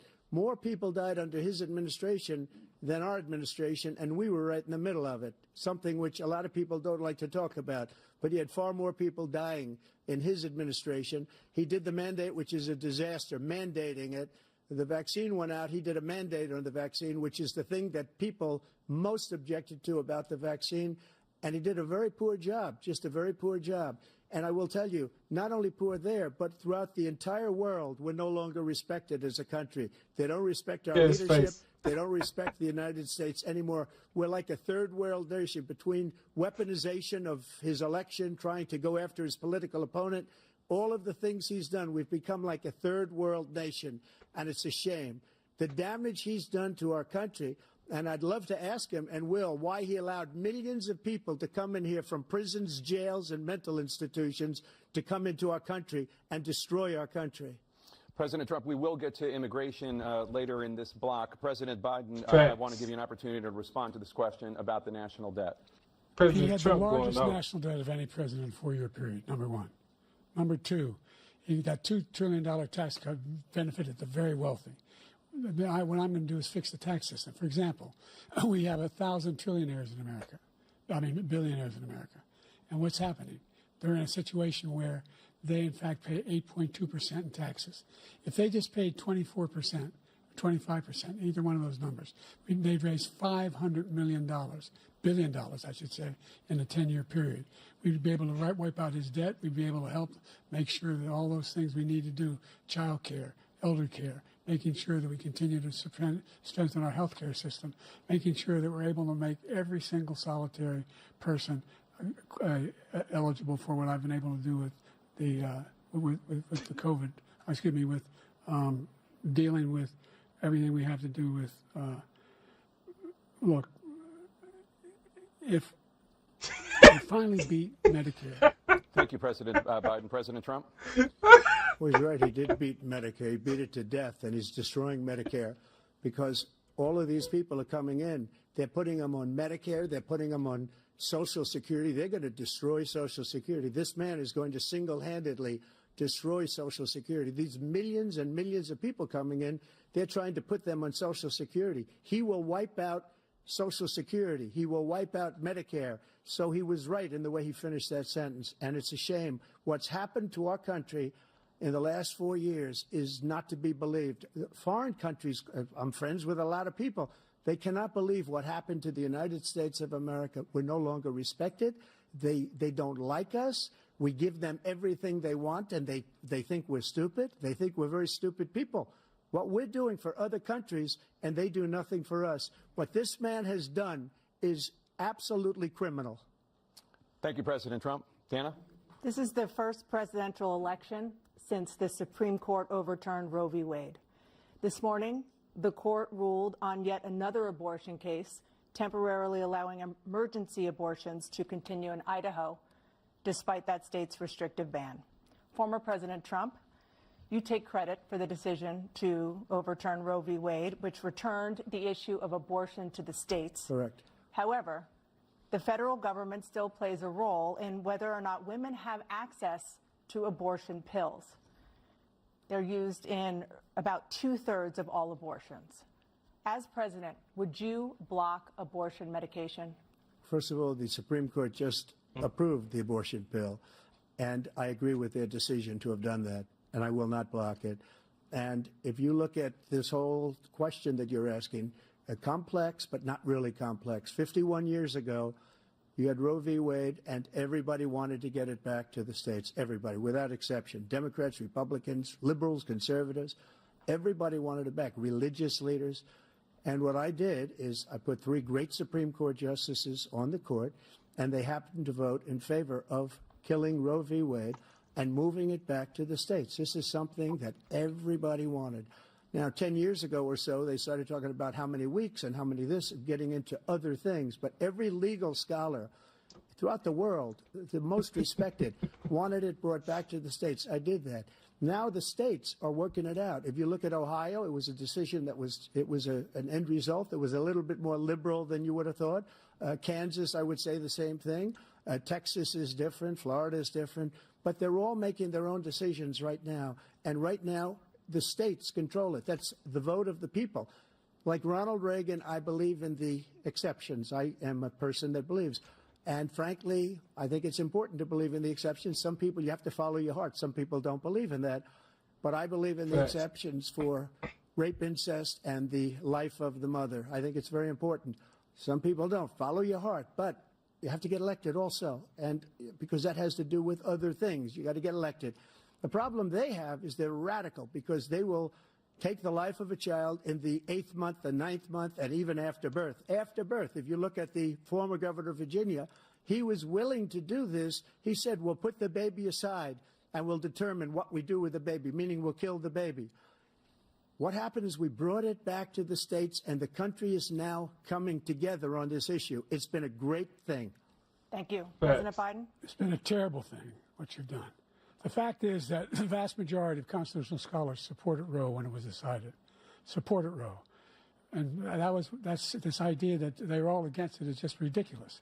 And this is the guy who says the state should be able to have it. We're in a state where in 6 weeks, you don't even know whether you're pregnant or not, but you cannot see a doctor, and have him decide on what your circumstances are, whether you need help. What? The idea that states are able to do this is a little like saying we're going to turn civil rights back to the states. Let each state have a different rule. Look, there's so many young women who have been, including a young woman who just was murdered, and he went to the funeral. The idea that she was murdered by an immigrant coming in, they talk about that. But here's the deal: there's a lot of young women are being raped by their in-laws, by their spouses, brothers and sisters. It's just ridiculous, and they can do nothing about it. And they try to arrest them when they cross state lines. Thank you. What? There have been many young women murdered by the same people he allows to come across our border. We have a border that's the most dangerous place anywhere in the world, considered the most dangerous place anywhere in the world. And he opened it up, and these killers are coming into our country, and they are raping and killing women. And it's a terrible thing. As far as the abortion is concerned, it is now back with the states. The states are voting. In many cases, it's frankly a very liberal decision. In many cases, it's the opposite. But they're voting, and it's bringing it back to the vote of the people, which is what everybody wanted, including the founders, if they knew about this issue, which, frankly, they didn't. But they would have. Everybody wanted it brought back. Ronald Reagan wanted it brought back. He wasn't able to get it. Everybody wanted it brought back, and many presidents had tried to get it back. I was the one to do it. And again, this gives it the vote of the people, and that's where they wanted it. Every legal scholar wanted it that way. Staying on the topic of abortion, President Biden, 7 states, I'll let you do that. This is the same topic. 7 states have no legal restrictions on how far into a pregnancy a woman can obtain an abortion. Do you support any legal limits on how late a woman should be able to terminate a pregnancy? I support Roe v. Wade, which had 3 trimesters. The first time is between the woman and the doctor. Second time is between the doctor and an extreme situation. The third time is between the doctor, between the woman and the state. The idea that the politicians, that the founders wanted the politicians to be the ones making decisions about women's health is ridiculous. That's the last. No politician should be making that decision. A doctor should be making those decisions. That's how it should be run. That's what you're going to do. And if I'm elected, I'm going to restore Roe v. Wade. So that means he can take the life of the baby in the 9th month and even after birth, because some states, Democrat-run, take it after birth. Again, the former governor of Virginia, put the baby down, then we decide what to do with it. So he's willing to, as we say, rip the baby out of the womb in the 9th month and kill the baby. Nobody wants that to happen, Democrat or Republican. Nobody wants it to happen. You're lying. That is simply not true. The Roe v. Wade does not provide for that. That's not the circumstance. Only if a woman's life is in danger, she's going to die. That's the only circumstance in which that can happen. But we are not for late-term abortion, period. Period, period. Under Roe v. Wade, you have late-term abortion. You can do whatever you want, depending on the state. You can do whatever you want. We don't think that's a good thing. We think it's a radical thing. We think the Democrats are the radicals, not the Republicans. For 51 years, that was the law. 51 years, constitutional scholarship said it was the right way to go. 51 years, and it was taken away because this guy put very conservative members on the Supreme Court. He takes credit for taking it away. What's he going to do? What's he going to do, in fact, if the MAGA Republicans, he gets elected, and the MAGA Republicans control the Congress, and they pass a universal ban on abortion, period, across the board at 6 weeks or 7 or 8 or 10 weeks, something very, very conservative. Is he going to sign that bill? I'll veto it. He'll sign it. Thank you. Let's turn now to the issue of immigration and border security. President Biden, a record number of migrants have illegally crossed the southern border on your watch. Overwhelming border states and overburdening cities such as New York and Chicago, and in some cases causing real safety and security concerns. Given that, why should voters trust you to solve this crisis? Because we worked very hard to get a bipartisan agreement that not only changed all of that, it made sure that we are in a situation where you had no circumstance where they could come across the border with the number of border police there are now. We significantly increased the number of asylum officers. By the way, the Border Patrol endorsed my position. In addition to that, we found ourselves in a situation where when he was president, he was separating babies from their mothers, putting them in cages, making sure the families were separated. That's not the right way to go. That was what Obama. I've done since I've changed the law, what's happened? I've changed it in a way that now you're in a situation where there are 40% fewer people coming across the border illegally. That's better than when he left office. And I'm going to continue to move until we get the total ban on the total initiative relative to what we can do with more Border Patrol and more asylum officers. President Trump? I really don't know what he said at the end of that sentence. I don't think he knows what he said either. Look, we had the safest border in the history of our country. The border, all he had to do was leave it. All he had to do was leave it. He decided to open up our border, open up our country to people that are from prisons, people that are from mental institutions, insane asylum, terrorists. We have the largest number of terrorists coming into our country right now, all terrorists, all over the world, not just in South America, all over the world. They come from the Middle East, everywhere. All over the world, they're pouring in. And this guy just left it open. And he didn't need legislation because I didn't have legislation. I said, close the border. We had the safest border in history. In that final couple of months of my presidency, we had, according to Border Patrol, who is great, and by the way, who endorsed me for president, but I won't say that, but they endorsed me for president. Brandon, just speak to him.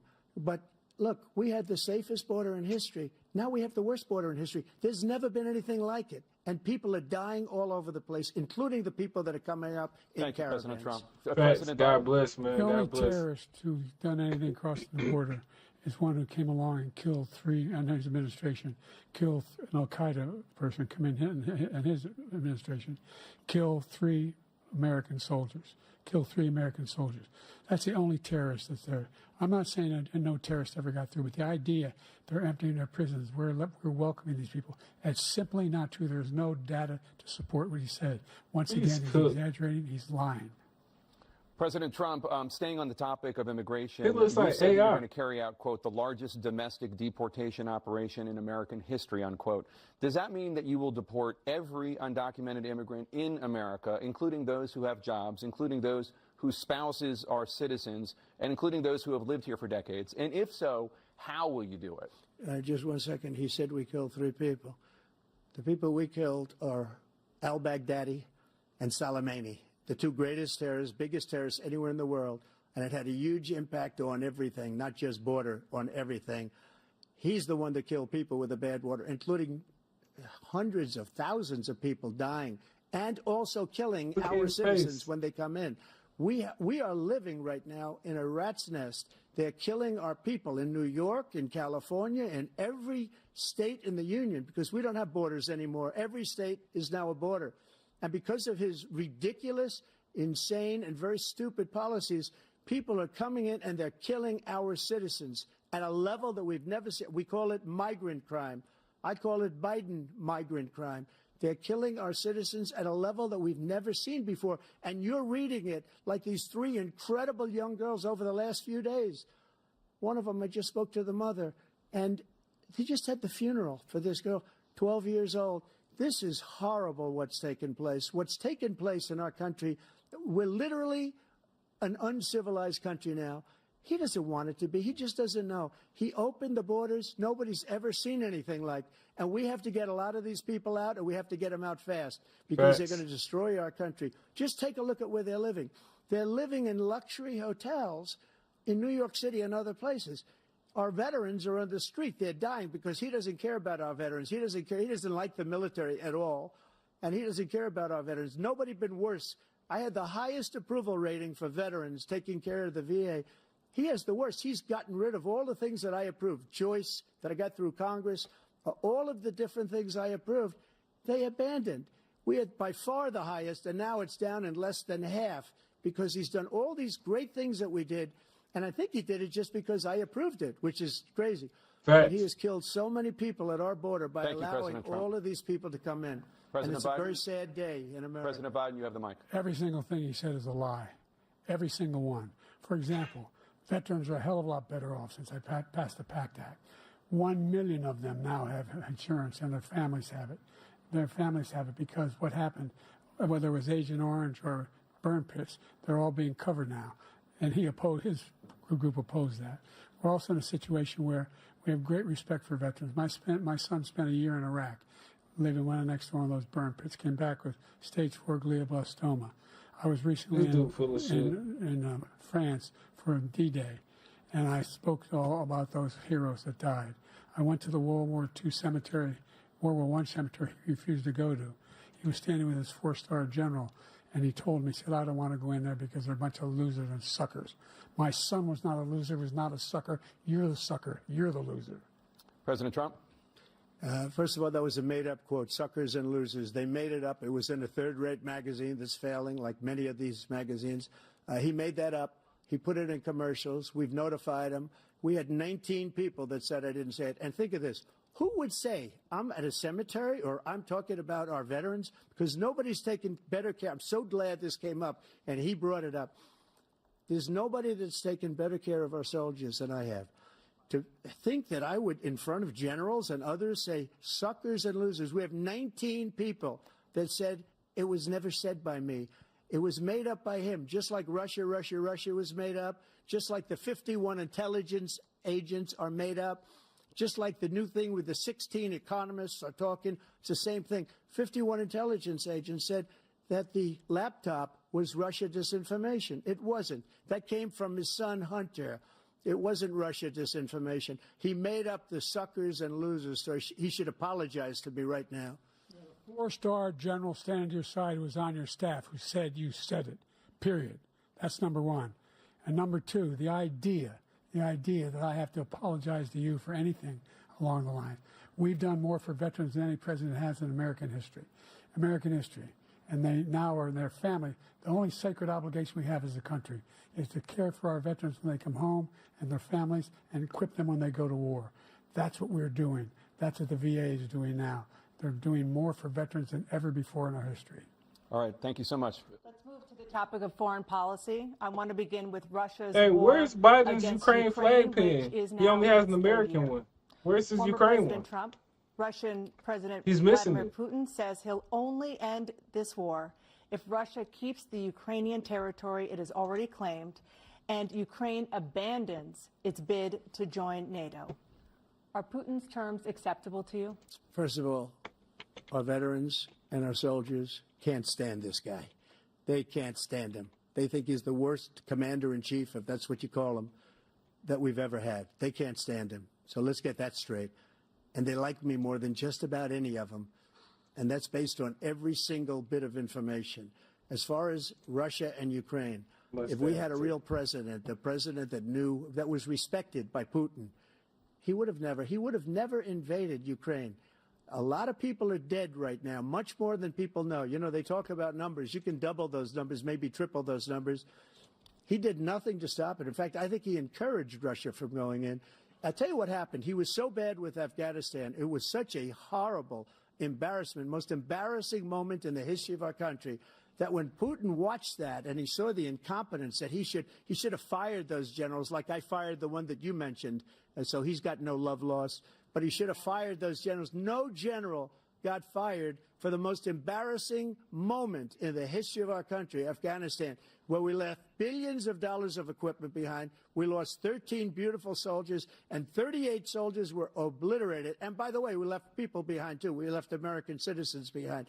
When Putin saw that, he said, you know what? I think we're going to go in and maybe take this was his dream. I talked to him about it, his dream.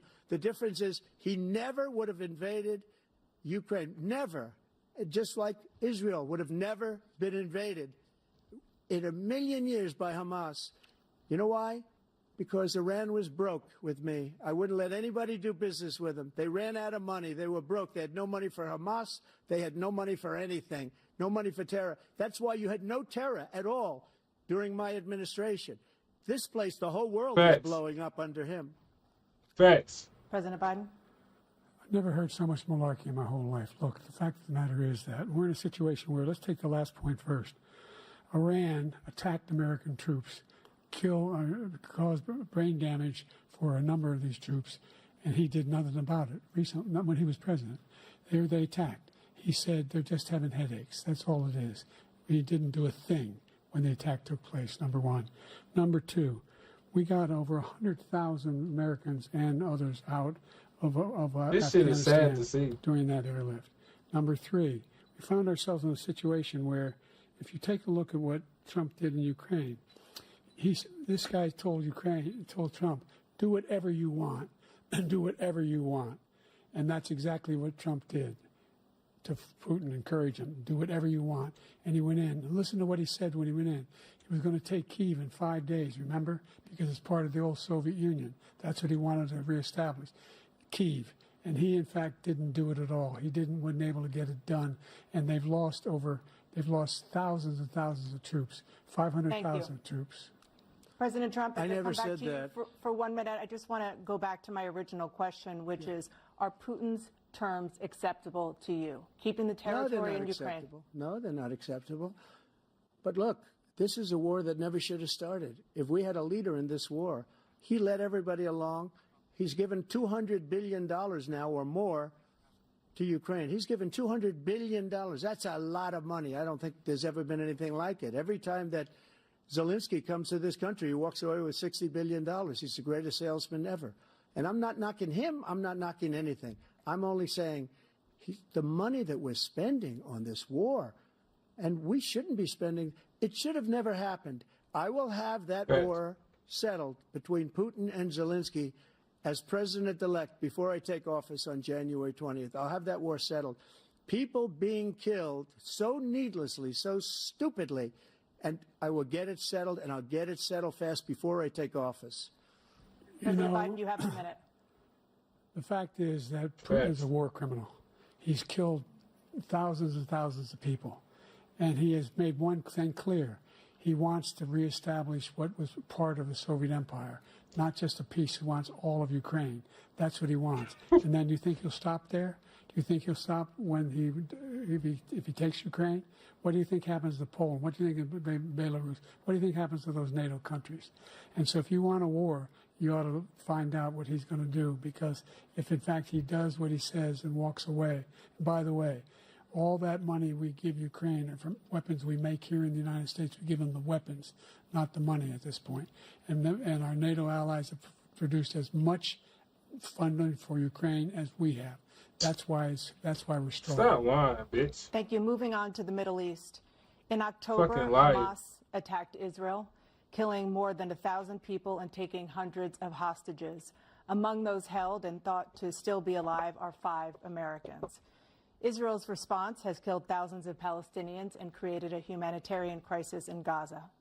President Biden, you've put forward a proposal to resolve this conflict, but so far Hamas has not released the remaining hostages, and Israel is continuing its military offensive in Gaza. So what additional leverage will you use to get Hamas and Israel to end the war? You have 2 minutes. Number one, everyone from the United Nations Security Council straight through to the G7 to the Israelis and Netanyahu himself have endorsed the plan I put forward, which has 3 stages to it.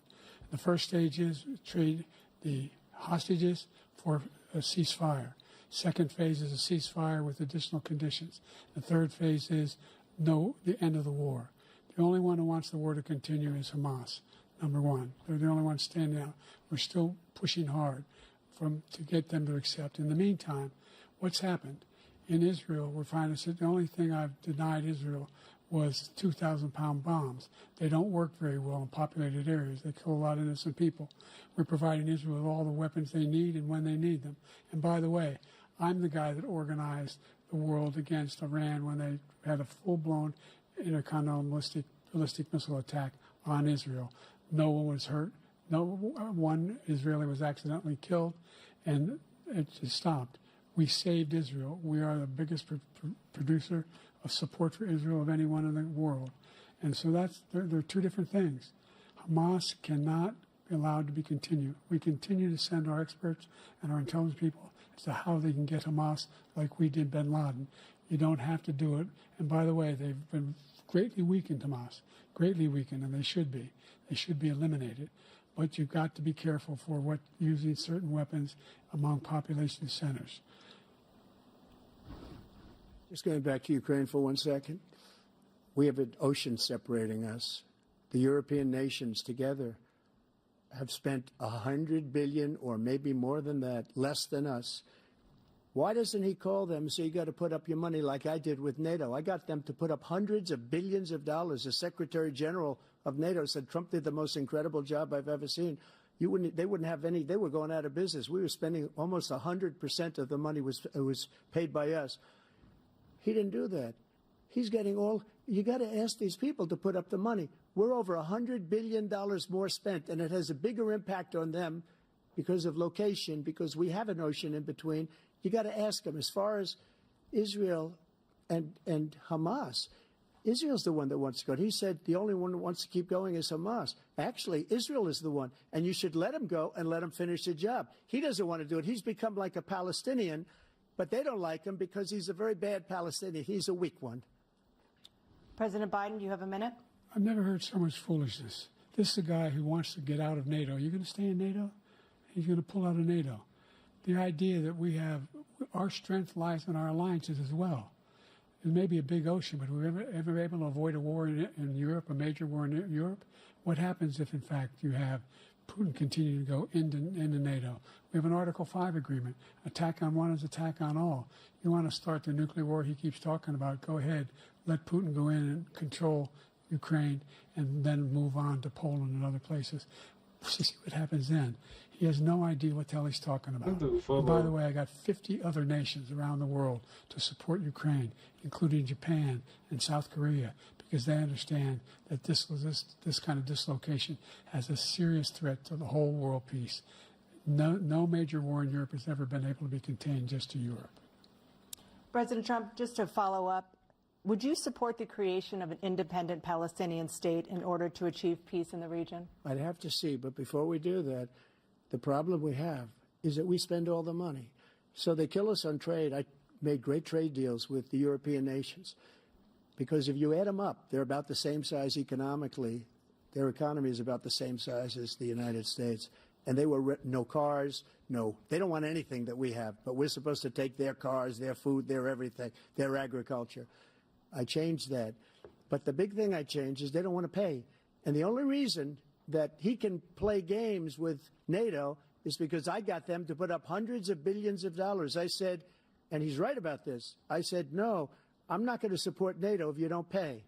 They asked me that question, would you guard us against Russia at a very secret meeting of the 28 states at that time, nations at that time. And they said, no, if you don't pay, I won't do that. And you know what happened? Billions and billions of dollars came flowing in the next day and the next months. But now we're in the same position. We're paying everybody's bills. Let's turn to the issue of democracy. Former President Trump, I want to ask you about January 6, 2021. After you rallied your supporters that day, some of them stormed the Capitol to stop the constitutionally mandated counting of electoral votes. As president, you swore an oath to, quote, preserve, protect, and defend, unquote, the Constitution. What do you say to voters who believe that you violated that oath through your actions and inaction on January 6th and worry that you'll do it again? Well, I don't think too many believe that. And let me tell you about January 6th. On January 6th, we had a great border. Nobody coming through, very few. On January 6th, we were energy independent. On January 6th, we had the lowest taxes ever. We had the lowest regulations ever. On January 6th, we were respected all over the world. All over the world, we were respected. And then he comes in, and we're now laughed at. We're like a bunch of stupid people. What happened to the United States' reputation under this man's leadership is horrible, including weaponization, which I'm sure at some point you'll be talking about, where he goes after his political opponent because he can't beat him fair and square. Facts. You have 80 seconds. Light his ass up. My question was, what do you say to those voters who believe that you violated your constitutional oath through your actions and inaction on January 6, 2021, and worry that you'll do it again? Well, I didn't say that to anybody. I said peacefully and patriotically. And Nancy Pelosi, if you just watched the news from 2 days ago, on tape to her daughter, who's a documentary filmmaker, they say, but she's saying, oh, no, it's my responsibility. I was responsible for this. Because I offered her 10,000 soldiers or National Guard, and she turned them down. And the mayor in writing, by the way, the mayor, in writing, turned it down, the mayor of D.C. They turned it down. I offered 10,000 because I could see, I had virtually nothing to do. They asked me to go make a speech. I could see what was happening. Everybody was saying they're going to be there on January 6th. They're going to be there. And I said, you know what? There's a lot of people coming. You could feel it. You could feel it, too, and you could feel it. And I said, they ought to have some National Guard or whatever. And I offered it to her. And she now admits that she turned it down. And it was the same day she was, I don't know, she can't be very happy with her daughter because it made her into a liar. She said, I take full responsibility for January 6th. President Biden? Facts. Look, he encouraged those folks to go up on Capitol Hill, number one. I sat in the dining room off the Oval Office. He sat there for 3 hours 3 hours watching, begging, being begged by his vice president and a number of his colleagues on the Republican side as well to do something, to call for a stop, to end it. Instead, they talked about these people being patriots and great patrons of America. In fact, he says he'll now forgive them for what they've done. They've been convicted. He says he wants to commute their sentences and say that no. But he went to every single court in the nation. I don't know how many cases, scores of cases, including the Supreme Court, and they said, no, this guy is responsible for doing what was done. He did do a damn thing, and these people should be in jail, and they should be the ones who are being held accountable. And he wants to let them all out. And now he says if he loses again, such a whiner that he is, that it could be a bloodbath. Thank you, President Biden. President Trump? What they've done to some people that are so innocent, you ought to be ashamed of yourself. What you have done, how you've destroyed the lives of so many people. When they ripped down Portland, when they ripped down many other cities, you go to Minnesota, Minneapolis, what they've done there, with the fires all over the city. If I didn't bring in the National Guard, that city would have been destroyed. When you look at all of they took over big chunks of Seattle. I was all set to bring in the National Guard. They heard that, they saw them coming, and they left immediately. What he said about this whole subject is so off. Peacefully patriotic. One other thing, the Unselect Committee, which is basically two horrible Republicans that are all gone now out of office, and Democrats, all Democrats, they destroyed and deleted all of the information they found because they found out we were right. We were right. And they deleted and destroyed all of the information. They should go to jail for that. If a Republican did that, they'd go to jail. Thank you, President Trump. President Biden, I want to give you a minute. The only person on this stage is a convicted felon is the man I'm looking at right now. And the fact of the matter is, what he's telling you is simply not true. The fact is that there was no effort on his part to stop what was going on up in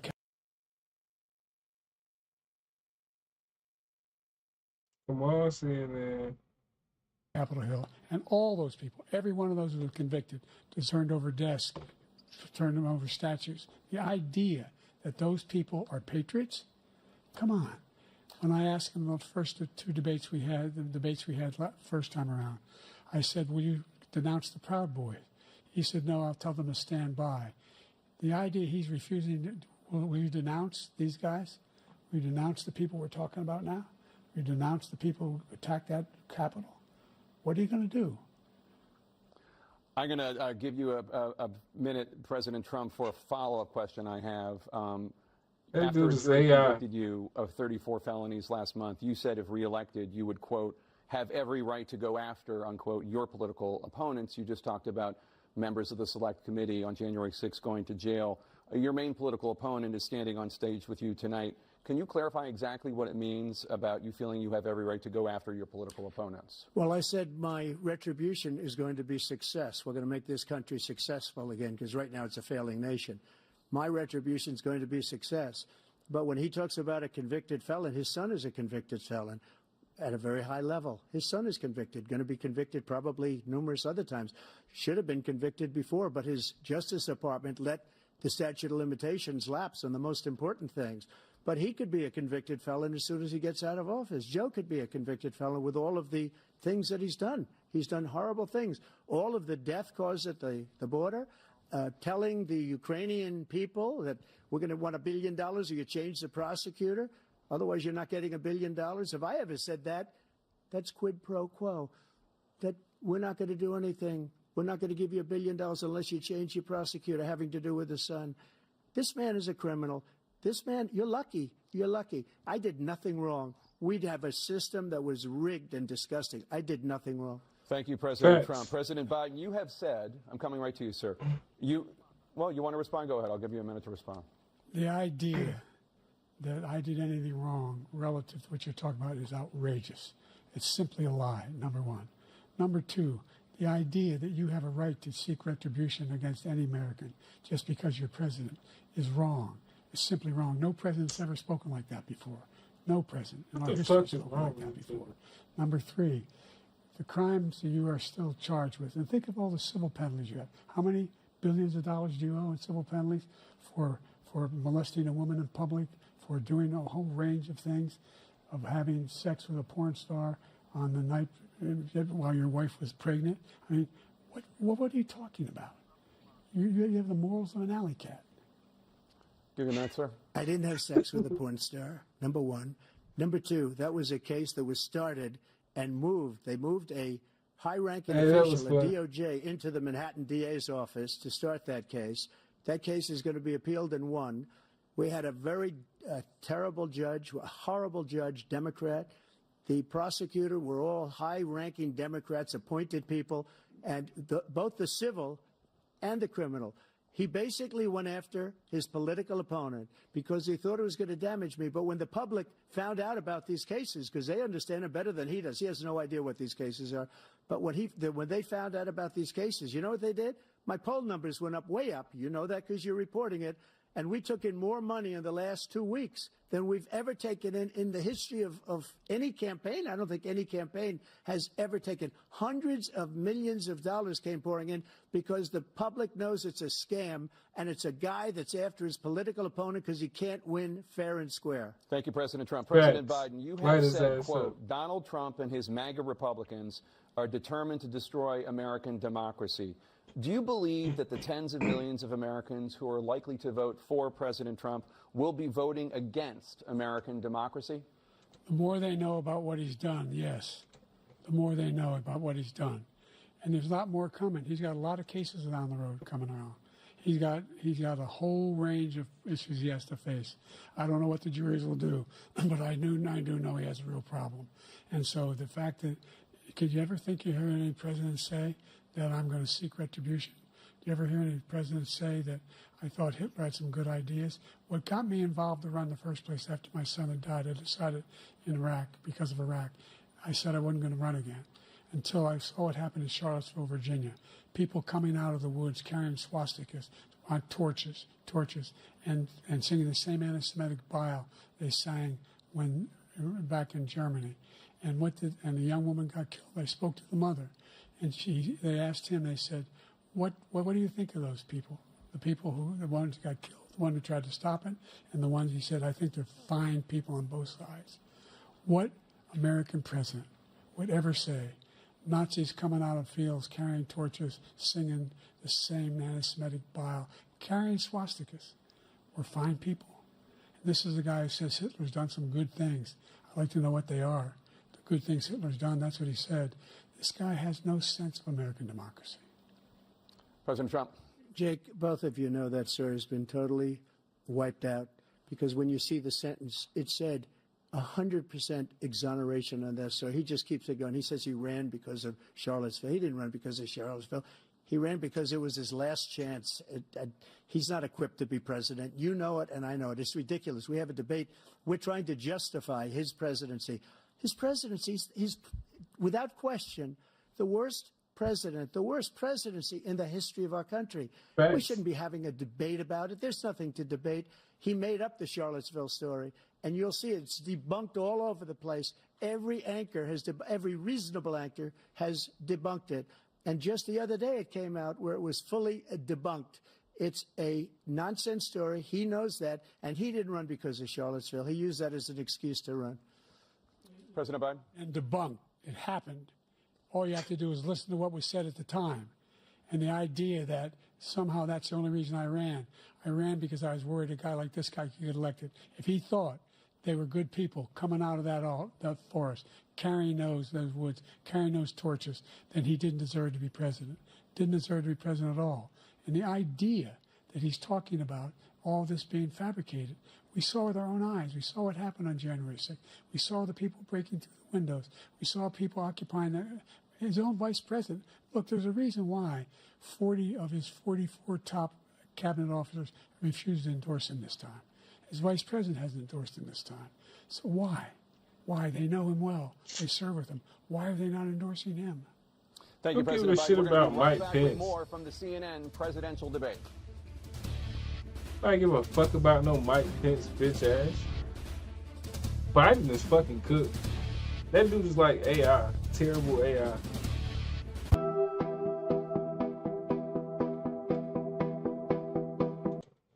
Yo, who give a fuck about Mike Pence though? Really?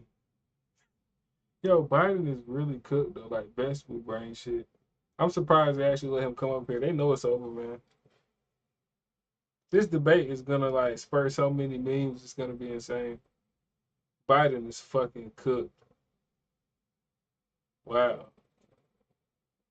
I really can't believe they let that guy come up here, like, and do this debate though.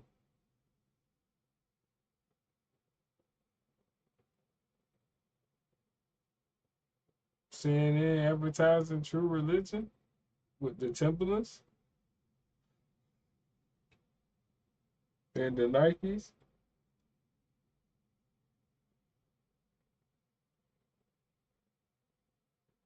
My mustache is tickling the shit out of my nose.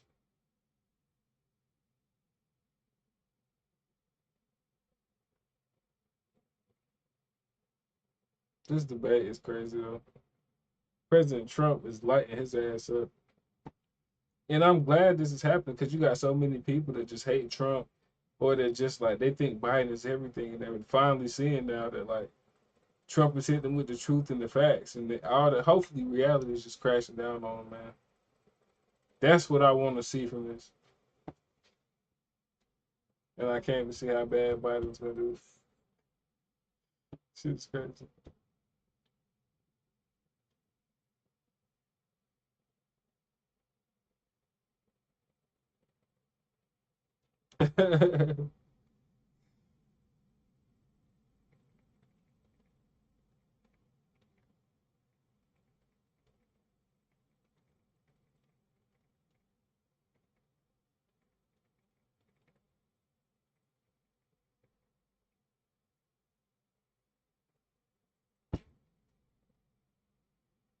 My homie just says, like, bro, what the fuck is wrong with this guy? Is he speaking Spanish?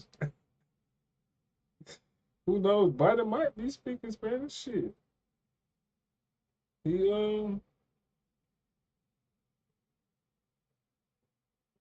got to learn the language, man, of all the people he brought in.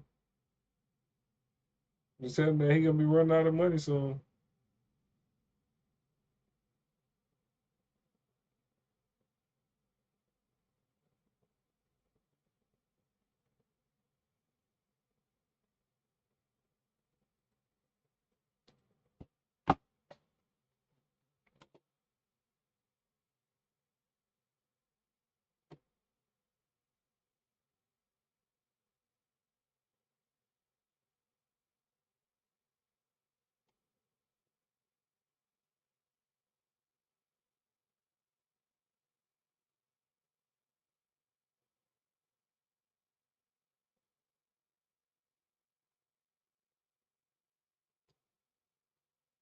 Commercial break. They gotta go give what President Trump say? Give Biden another shot in the ass. Wind him up a little bit. He did start to look like he started sagging a little bit though. The mind started drooping. Let's talk about persistent challenges you both faced in your first terms and you'd certainly face again in a second term. President Biden, while black unemployment dropped to a record low under your presidency, black families still earn far less than white families. Black mothers are still 3 times more likely to die from pregnancy-related causes, and black Americans are imprisoned at 5 times the rate of white Americans. What do you say to black voters who are disappointed that you haven't made more progress? They acknowledge they made a lot of progress, number one. The fact of the matter is there are more small black businesses that have been started than any time in history. Number two, the wages of black unemployment is the lowest level it's been in a long, long time. Number three, we're providing housing for black Americans and dealing with the segregation that exists among these corporations that collude to keep people out of their houses. And in addition to that, we find that the impact on the choice that black families have to make relative to child care is incredibly difficult. When we did the first major piece of legislation in the past, I was able to reduce black child care costs. I cut them in half. We got to make sure we provide for child care costs. We got to make sure, because when you provide those child care protections, you increase economic growth because more people can be in the job market. So there's more to be done, considerably more to be done. But we've done a great deal so far, and I'm not letting up, and they know it. You have 49 seconds left. What do you say to black voters who are disappointed with the progress so far? I say I don't blame them for being disappointed. Inflation is still hurting them badly. For example, I provided for the idea that any black family, first-time home buyer, should get a $10,000 tax credit to be able to buy their first home so they can get started. I made sure that we're in a situation where all those black families and those black individuals who provided had to take out student loans that were ballooning, that if they were engaged in nursing, doctor, and anything having to do with volunteerism, if they paid their bills for 10 years on their student debt, all the rest was forgiven after 10 years. Millions have benefited from that. And we're going to do a whole lot more for black families. Thank you, President Trump. And he caused the inflation. He's blaming inflation, and he's right, it's been very bad. He caused the inflation, and it's killing black families and Hispanic families and just about everybody. It's killing people. They can't buy groceries anymore. They can't. You look at the cost of food where it's doubled and tripled and quadrupled. They can't live. They're not living anymore. He caused this inflation. I gave him a country with essentially no inflation. It was perfect. It was so good. All he had to do is leave it alone. He destroyed it with his Green New scam and all this money that's being thrown out the window. He caused inflation. As sure as you're sitting there, the fact is that his big kill on the black people is the millions of people that he's allowed to come in through the border. They're taking black jobs now, and it could be 18, it could be 19, and even 20 million people. They're taking black jobs, and they're taking Hispanic jobs, and you haven't seen it yet, but you're going to see something that's going to be the worst in our history. Thank you. President Biden? There was no inflation when I became president. You know why? The economy was flat on its back. 15% unemployment. He decimated the economy, absolutely decimated the economy. That's why there was no inflation at the time. There were no jobs. We provided thousands of millions of jobs for individuals who are in all communities, including minority communities. We made sure that they have health insurance. We have covered, the ACA has increased. I made sure that they're $8,000 per person in a family to get written off for health care. But this guy wants to eliminate that. They tried 50 times. He wants to get rid of the ACA again, and they're going to try again if they win. You find ourselves in a position where the idea that we're not doing any, we put more police on the street than any administration has. He wants to cut the cops.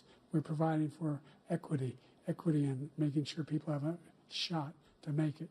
There's a lot going on, but in inflation, he caused it by his tremendous malfeasance in the way he handled the pandemic. Thank you. Another persistent challenge is the climate crisis. 2023 was the hottest year in recorded history, and communities across the country are confronting the devastating effects of extreme heat, intensifying wildfires, stronger hurricanes, and rising sea levels. Former President Trump, you've vowed to end your opponent's climate initiatives, but will you take any action as president to slow the climate crisis? Well, let me just go back to what he said about the police, how close the police are to him. Almost every police group in the nation from every state is supporting Donald J. Trump. Almost every police group. Correct. And what he's done to the black population is horrible, including the fact that for 10 years he called them super predators. We can't, in the 1990s, we can't forget that. Super predators was his name, and he called it to them for 10, and they've taken great offense at it, and now they see it happening. But when they see what I did for criminal justice reform and for the historically black colleges and universities, where I funded them and got them all funded, and the opportunity zones with Tim, as you know, Tim Scott was incredible. He did a great job, great senator from South Carolina. He came to me with the idea, and it was a great idea. It's one of the most successful economic development acts ever in the country, opportunity zones. And the biggest beneficiary are blacks. And that's why we have the best numbers with them in maybe ever. They're saying ever. I read this morning where ever, the best numbers. He's lost much of the black population. because he's done a horrible job for black people. He's also done a horrible job for Hispanics. But wait till you see these millions of people pouring into our country, and they're going to take the jobs, and it's already started, and you haven't seen anything yet. It's a disaster. You 38 seconds left, President Trump. Will you take any action as president to slow the climate crisis? So I want absolutely immaculate clean water, and I want absolutely clean air, and we had it. We had H2O. We had the best numbers ever, and we were using all forms of energy, all forms, everything. And yet, during my 4 years, I had the best environmental numbers ever. And my top environmental people gave me that statistic just before I walked on the stage, actually. I don't know where the hell he's been. The idea that anything he said is true. I've passed the most extensive climate change legislation in history. We find ourselves, and by the way, black colleges. I came up with $15 billion for HBCUs, historic black universities and colleges, because they don't have those. They don't have the kind of contributors that they have to build these laboratories and the like. Any black student is capable in college of doing what any white student can do.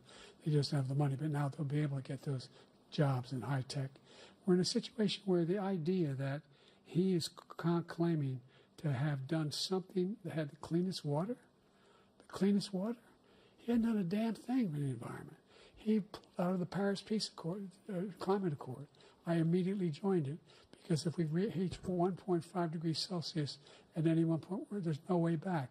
The only existential threat to humanity is climate change, and he didn't do a damn thing about it. He wants to undo all that I've done.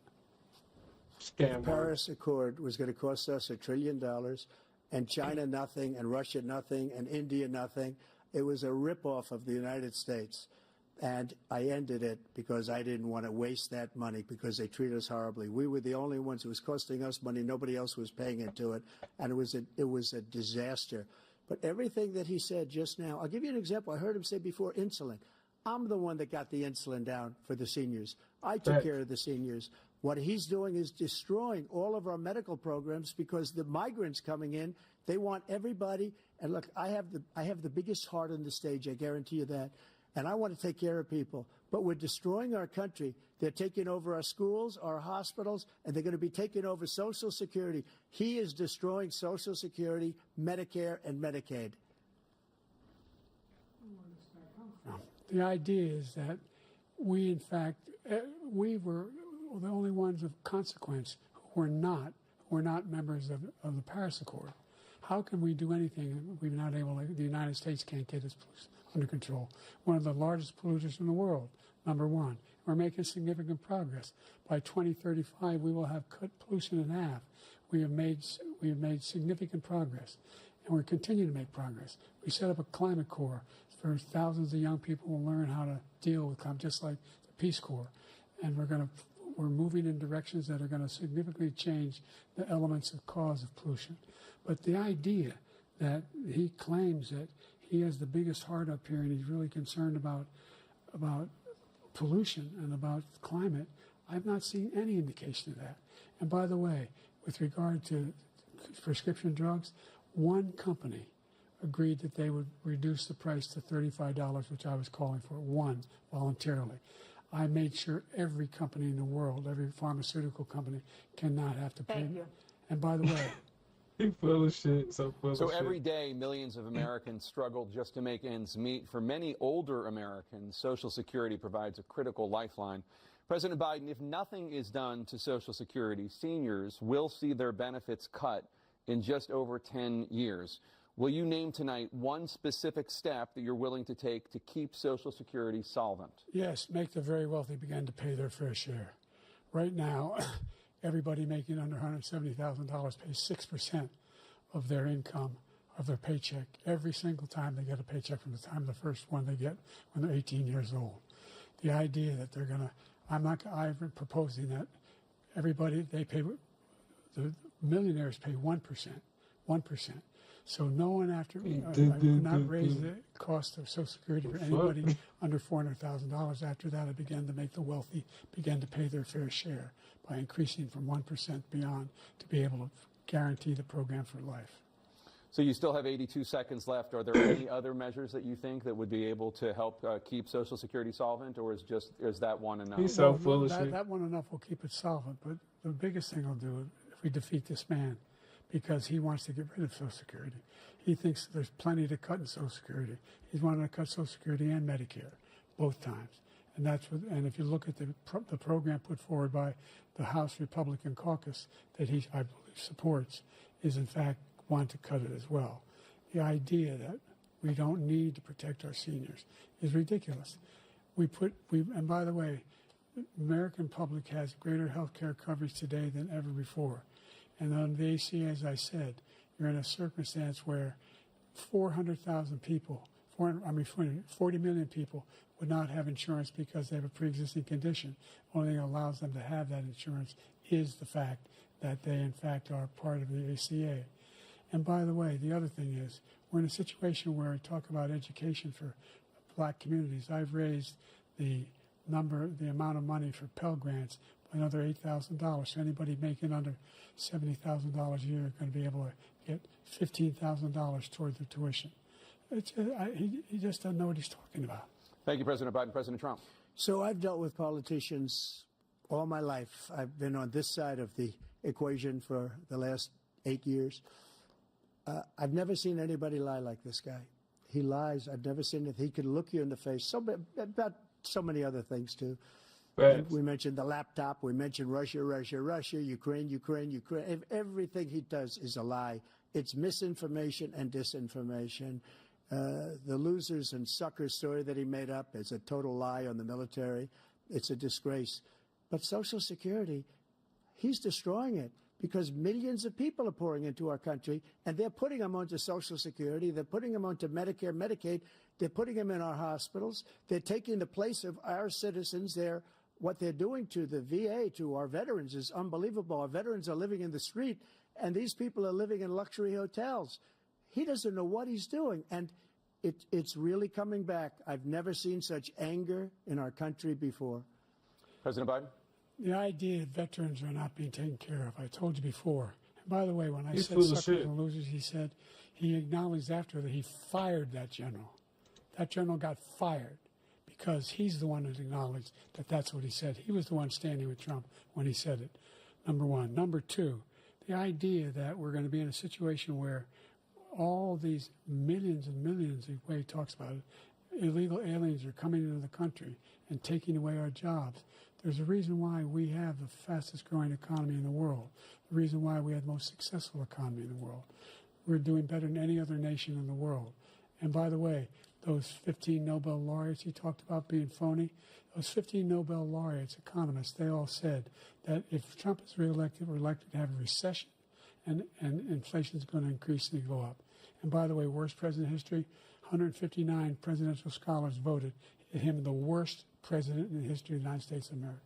President Biden, thank you so much. Let's turn to the cost of child care, which many American families struggle to afford. President Trump, both you and President Biden have tried to address this issue, but the average cost of child care in this country has risen to more than $11,000 a year per child. For many families, the cost of child care for 2 children is more than their rent.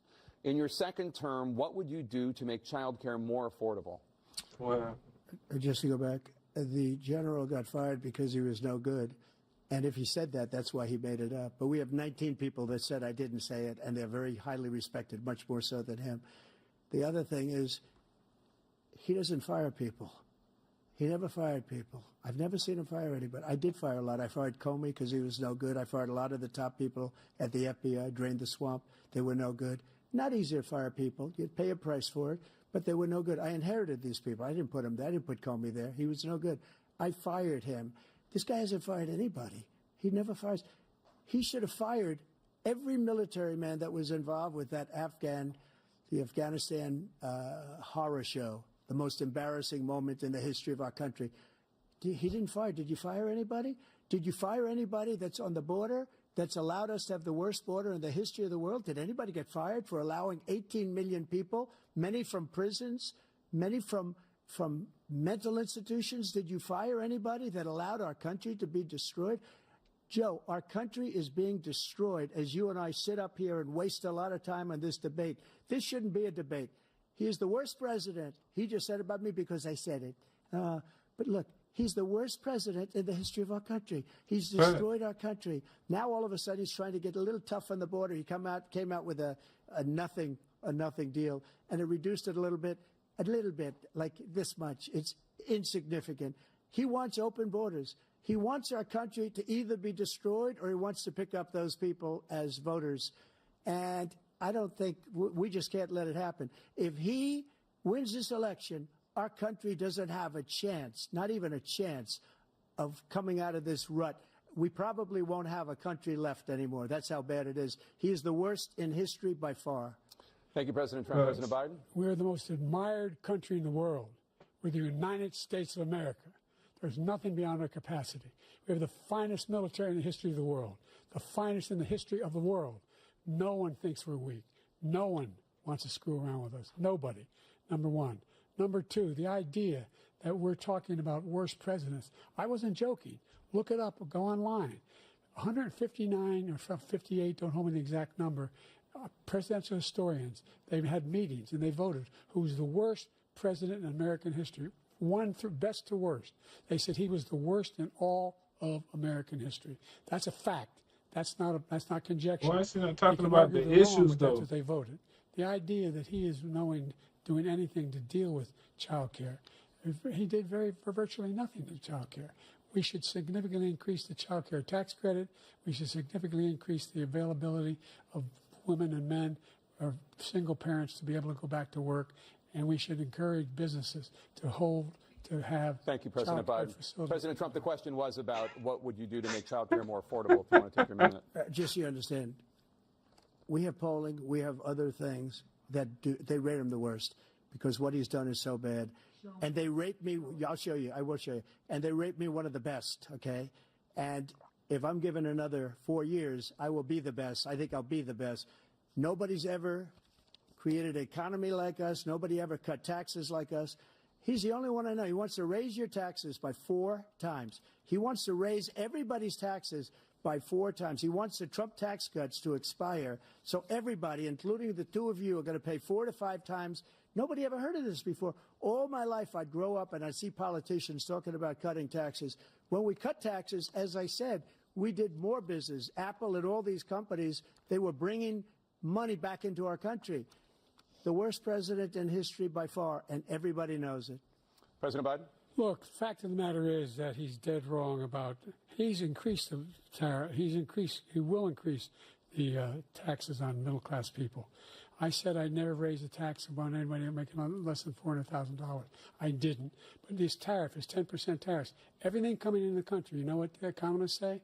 That's going to cost the average American $2,500 a year more because they're going to have to pay the difference in food and all the things that we're importing. Number two, he's in a situation where he talks about how he has not raised, he's somehow helped the middle class. The middle class have been devastated by you. Now you want a new tax cut of $5 trillion over the next 10 years, which is going to fundamentally bankrupt the country. You had the largest deficit of any president in American history, number one. Number two, you have not, in fact, made any contact, any progress with China. We are the lowest trade deficit with China since 2010. Thank you, President Biden. Thank you, President Biden. Let's discuss an epidemic impacting millions of Americans that both of you have made a top priority in your first term, the opioid crisis. And for both of you, the number of overdose deaths in this country has gone up. Under your term, it went up. Under your term, it has gone up. Former President Trump, despite the efforts that both of you have made, more than 100,000 Americans are dying from overdoses every year, primarily from fentanyl and other opioids. What will you do to help Americans right now in the throes of addiction who are struggling to get the treatment they need? To finish up, we now have the largest deficit in the history of our country under this guy. We have the largest deficit with China. He gets paid by China. He's a Manchurian candidate. He gets money from China. So I think he's afraid to deal with them or something. But do you notice he never took out my tariffs because we bring in so much money with the tariffs that I imposed on China. He never took them away. He can't because it's too much money. It's tremendous. And we saved our steel industries, and there was more to come, but he hasn't done that. But he hasn't cut the tariffs because he can't, because it's too much money. But he's got the largest deficit in the history of our country, and he's got the worst situation with China. China's going to own us if you keep allowing them to do what they're doing to us as a country. They are killing us as a country, Joe, and you can't let that happen. You're destroying our country. So, President Trump, you have 67 seconds left. The question was, what are you going to do to help Americans in the throes of addiction right now who are struggling to get the treatment they need? Jake, we were doing very well at addiction until the COVID came along. We had the 2.5, almost 3 years of like nobody's ever had before, any country, in every way. And then we had to get tough. And it was the drugs pouring across the border it started to increase. We got great equipment. We bought the certain dog that's the most incredible thing that you've ever seen, the way they can spot it. We did a lot, and we were getting very low numbers, very, very low numbers. Then he came along. The numbers, have you seen the numbers now? It's not only the 18 million people that I believe is even low, because the gotaways, they don't even talk about gotaways. But the numbers of the amount of drugs and human trafficking in women coming across our border, the worst thing I've ever seen, at numbers that nobody's ever seen under him because the border's so bad. But the number of drugs coming across our border now is the largest we've ever had by far. President Trump, thank you. President Biden. Fentanyl and the byproducts of fentanyl went down for a while. And I wanted to make sure we use the machinery that can detect fentanyl, these big machines that roll over everything that comes across the border. And it costs a lot of money. That was part of this deal we put together, this bipartisan deal. More fentanyl machines, more be able to detect drugs, more numbers of agents, more numbers of all the people at the border. And when we had that deal done, he called his Republican colleagues, said, don't do it. It's going to hurt me politically. No, he never argued it's not a good bill. It's a really good bill. We need those machines. We need those machines. And we're coming down very hard in every country in Asia in terms of precursors for fentanyl. And Mexico is working with us to make sure they don't have the technology to be able to put it together. That's what we have to do. We need those machines. Thank you, President Biden. He's President so Trump, full and of again, shit. the question is about Americans in the throes of addiction right now, struggling to get the treatment they need. Well, because this does pertain to it. He ended Remain in Mexico. He ended catch and release. I made it catch and release in Mexico, not catch and release here. We had so many things that we had done, hard negotiations with Mexico, and I got it all for nothing. It's just like when you have a hostage. We always pay $6 billion for a hostage. Every time we say it's a hostage. Now we have a hostage, a Wall Street Journal reporter, I think a good guy, and he's over there because Putin is laughing at this guy, probably asking for billions of dollars for the reporter. I will have him out very quickly as soon as I take office. Before I take office, I said by literally as soon as I win the election, I will have that reporter out. He should have had him out a long time ago, but Putin's probably asking for billions and billions of dollars because this guy pays it every time. We had 2 cases. We paid $6 billion for 5 people. I got 58 people out, and I paid essentially nothing. Thank you, President Trump. Dana? Let's turn to concerns that voters have about each of you. Proof in the pudding. President Biden, you would be 86 at the end of your 2nd term.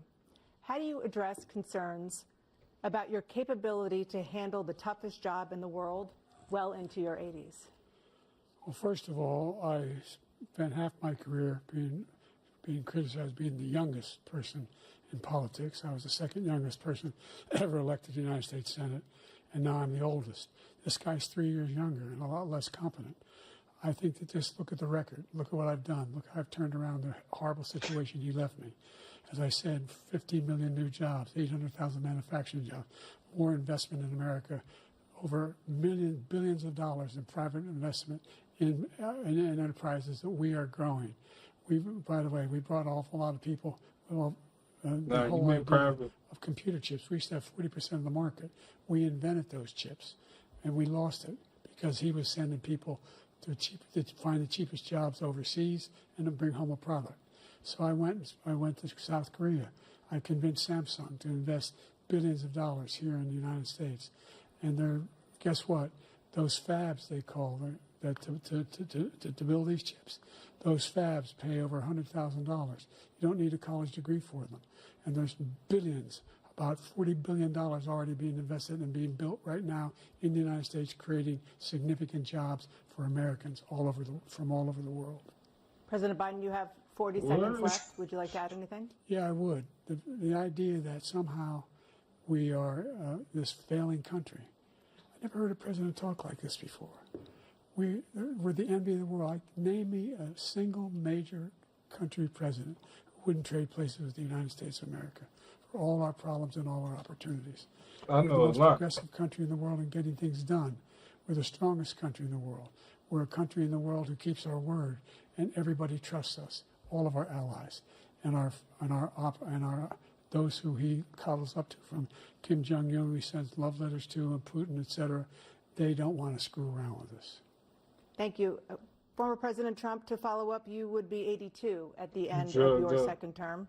What do you say to voters who have concerns about your capabilities to serve? Well, I took 2 tests, cognitive tests. I aced them, both of them, as you know. We made it public. He took none. I'd like to see him take one, just one, a real easy one. Like go through the first 5 questions. He couldn't do it. But I took 2 cognitive tests. I took physical exams every year. And, you know, we knock on wood wherever we may have wood, that I'm in very good health. I just won 2 club championships, not even senior, 2 regular club championships. To do that, you have to be quite smart, and you have to be able to hit the ball a long way. And I do it. He doesn't do it. He can't hit a ball 50 yards. He challenged me to a golf match. He can't hit a ball 50 yards. I think I'm in very good shape. I feel that I'm as in good a shape as I was 25, 30 years ago. Actually, I'm probably a little bit lighter, but I'm in as good a shape as I was years ago. I feel very good. I feel the same. But I was willing to take a cognitive test. And you know what? If I didn't do well, I aced them. Dr. Ronnie Jackson, who's a great guy when he was White House doctor. And then I took another one, a similar one. And one of them said they've never seen anybody ace him. Thank you. President Biden? You can see he is 6'5" and only 223 pounds, or 235 pounds. Well, you said 6'4", 200.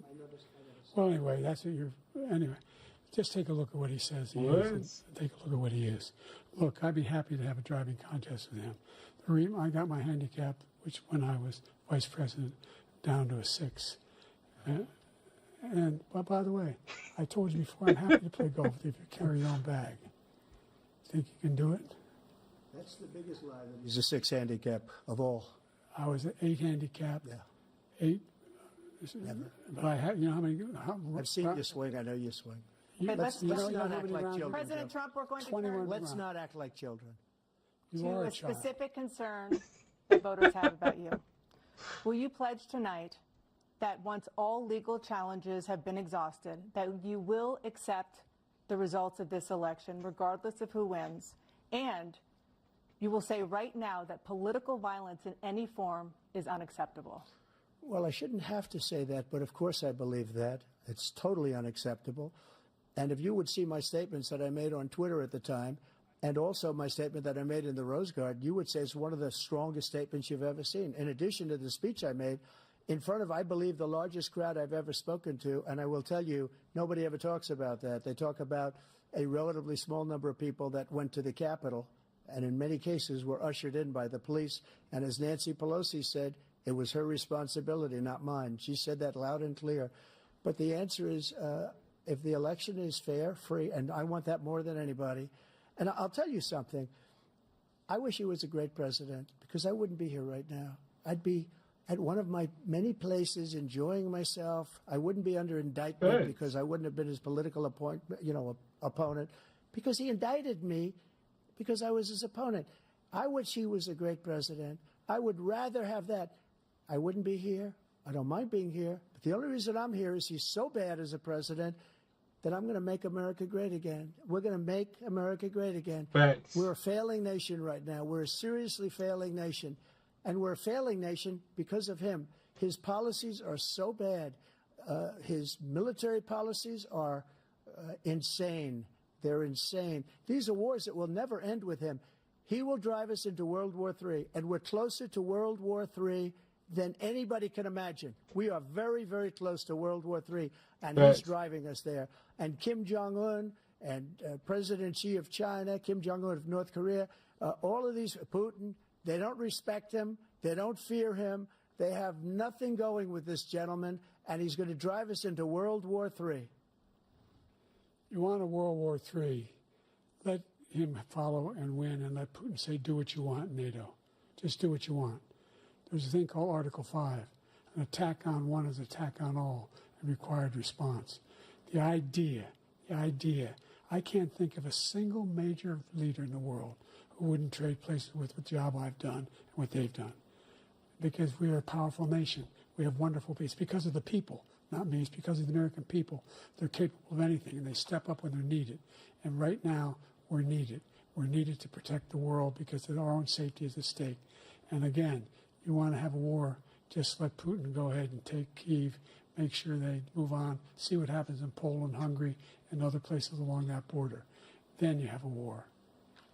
President Trump, as I come back to you for a follow-up, the question was, will you accept the results of this election, regardless of who wins? Just to finish what he said, if I might, Russia, they took a lot of land from Bush. They took a lot of land from Obama and Biden. They took no land, nothing from Trump, nothing. He knew not to do it. He's not going to play games with me. He knew that. I got along with him very well, but he knew not to play games. He took nothing from me.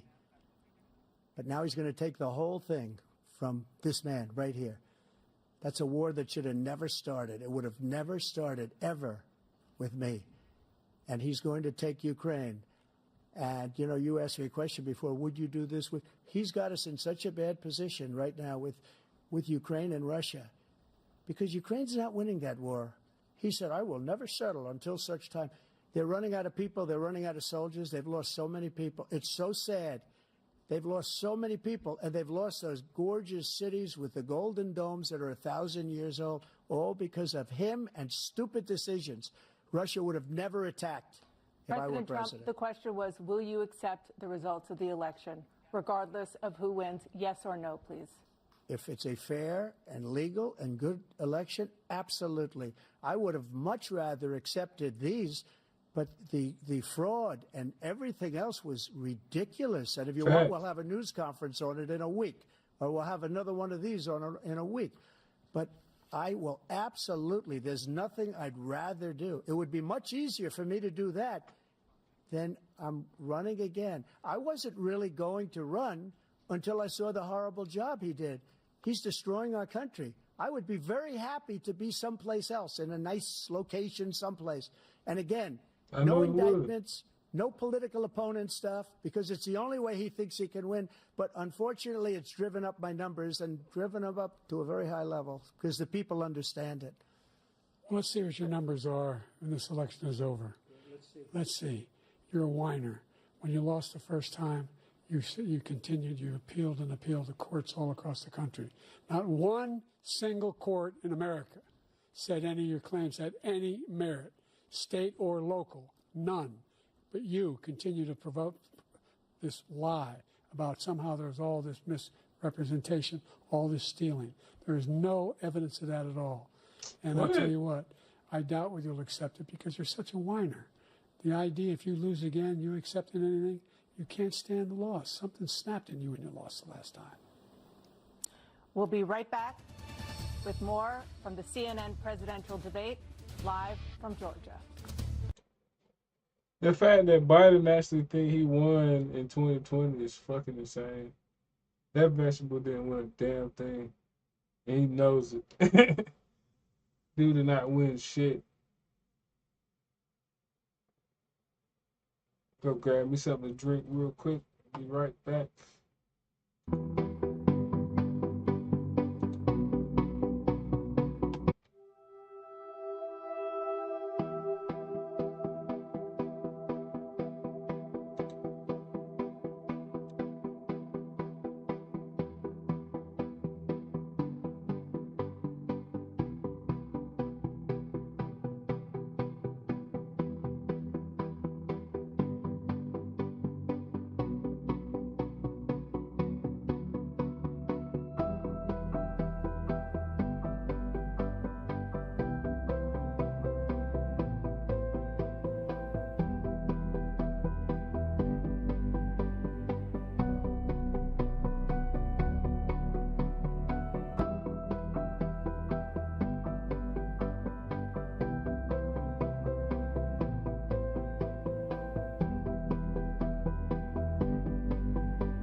It is now time for the candidates to deliver their closing statements as predetermined by a coin toss. We're going to begin with you, President Biden. You have 2 minutes.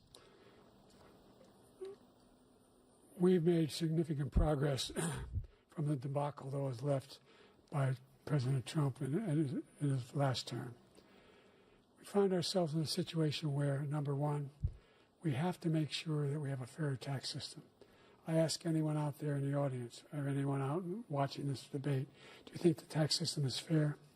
The fact is that I said nobody even making under $400,000 had a single penny increase in their taxes and will not. And if I'm reelected, that'll be the case again. But this guy has increased your taxes because of the deficit, number one. He's increased inflation because of the debacle he left after the way he handled the pandemic. And he finds himself in a position where he now wants to tax you more by putting a 10% tariff on everything that comes into the United States of America. What I did, when, for example, he wants to get rid of the ability of Medicare for us to be able to negotiate drug prices with the big pharma companies. Well, guess what? We got it down to $35 for insulin instead of $400. No more than $2,000 for every senior, no matter how much prescription they need. You know what that did? That reduced the federal debt by $160 billion over 10 years because the government doesn't have to pay the exorbitant prices. I'm going to make that available to every senior all along, it's happening now, and everybody in America. He wants to get rid of that. I'm going to make sure that we have child care. We're going to significantly increase the credits people have for child care. I'm going to make sure we do something about what we're doing on lead pipes and all the things that are causing health problems for people across the country. We're going to continue to fight to bring down inflation and give people a break. Thank you, President Biden. President Trump, you now have 2 minutes for your closing statement. Like so many politicians, this man is just a complainer. He said, we want to do this, we want to do that, we want to get rid of this tax, that tax. But he doesn't do anything. All he does is make our country unsafe by allowing millions and millions of people to pour in. Our military doesn't respect him. We look like fools in Afghanistan. We didn't stop Israel. It was such a horrible thing that would have never happened. It should have never happened. Iran was broke. Anybody that did business with Iran, including China, they couldn't do business with the United States. They all passed. Iran was broke. They had no money for Hamas or Hezbollah, for terror, no money whatsoever. Again, Ukraine should have never happened. He talks about all this stuff, but he didn't do it. For 3.5 years, we're living in hell. We have the Palestinians and we have everybody else rioting all over the place. You talk about Charlottesville. This is 100 times Charlottesville, 1,000 times. The whole country is exploding because of you. Because they don't respect you, and they have to respect their president, and they don't respect you throughout the world. What we did was incredible. We rebuilt the military. We got the largest tax cut in history, the largest regulation cut in history. The reason he's got jobs is because I cut the regulations that gave jobs, but he's putting a lot of those regulations back on. All of the things that we've done, nobody's never seen anything like. Even from a medical standpoint, right to try, where we can try space-age materials instead of going to Asia or going to Europe and trying to get when you're terminally ill. Now you can go and you can get something. You sign a document. They've been trying to get it for 42 years. But you know what we did for the military was incredible. Choice for our soldiers, where our soldiers, instead of waiting for 3 months to see a doctor, can go out and get themselves fixed up and readied up and take care of themselves, and they're living. And that's why I had the highest approval rating in the history of the VA. So all of these things, we're in a failing nation, but it's not going to be failing anymore. We're going to make it great again. Thank you, former President Trump, President Biden. Stay with us because we have full analysis of this debate. Anderson Cooper and Aaron Burnett starts now on CNN.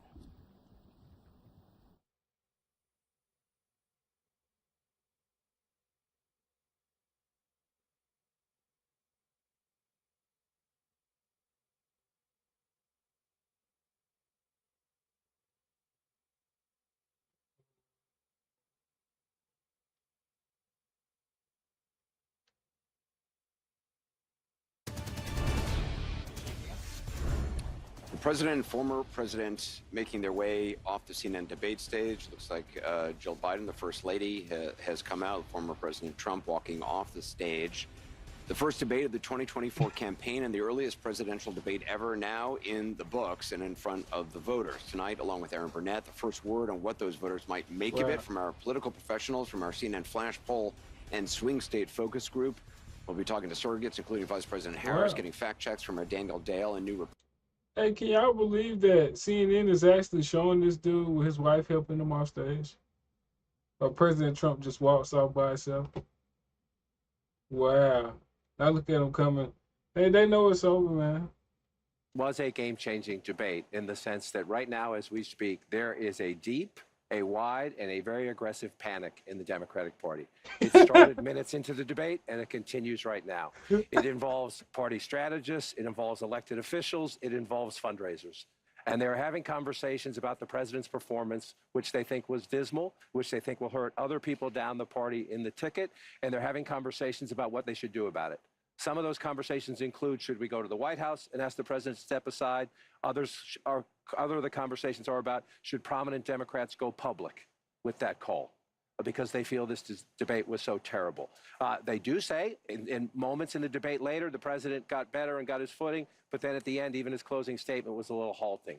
The contrast between the two candidates. Let me be clear. None of them, and a lot of Republicans, don't think Donald Trump had a great night. Donald Trump broke the fact-check machine more than I can count tonight. That will be on the record as we go forward. He refused to answer some very specific and direct questions about his conduct, about January 6th and what all.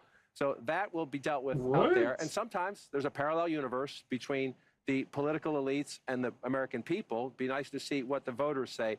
But I can tell you, it started minutes in. It started with the first couple of answers, and it has continued throughout the night from a, oh my God, oh my God, oh my God, to what do... This dude's a fucking clown. What does he mean? Trump had a great night. Saying we have a problem. And just to co-sign what John is saying, I mean, the panic that I am hearing from Democrats is not like anything that I have heard in this campaign so far. And a lot of it has to do with, first of all, there was a deep frustration about Trump's lies. I mean, he lied a lot tonight.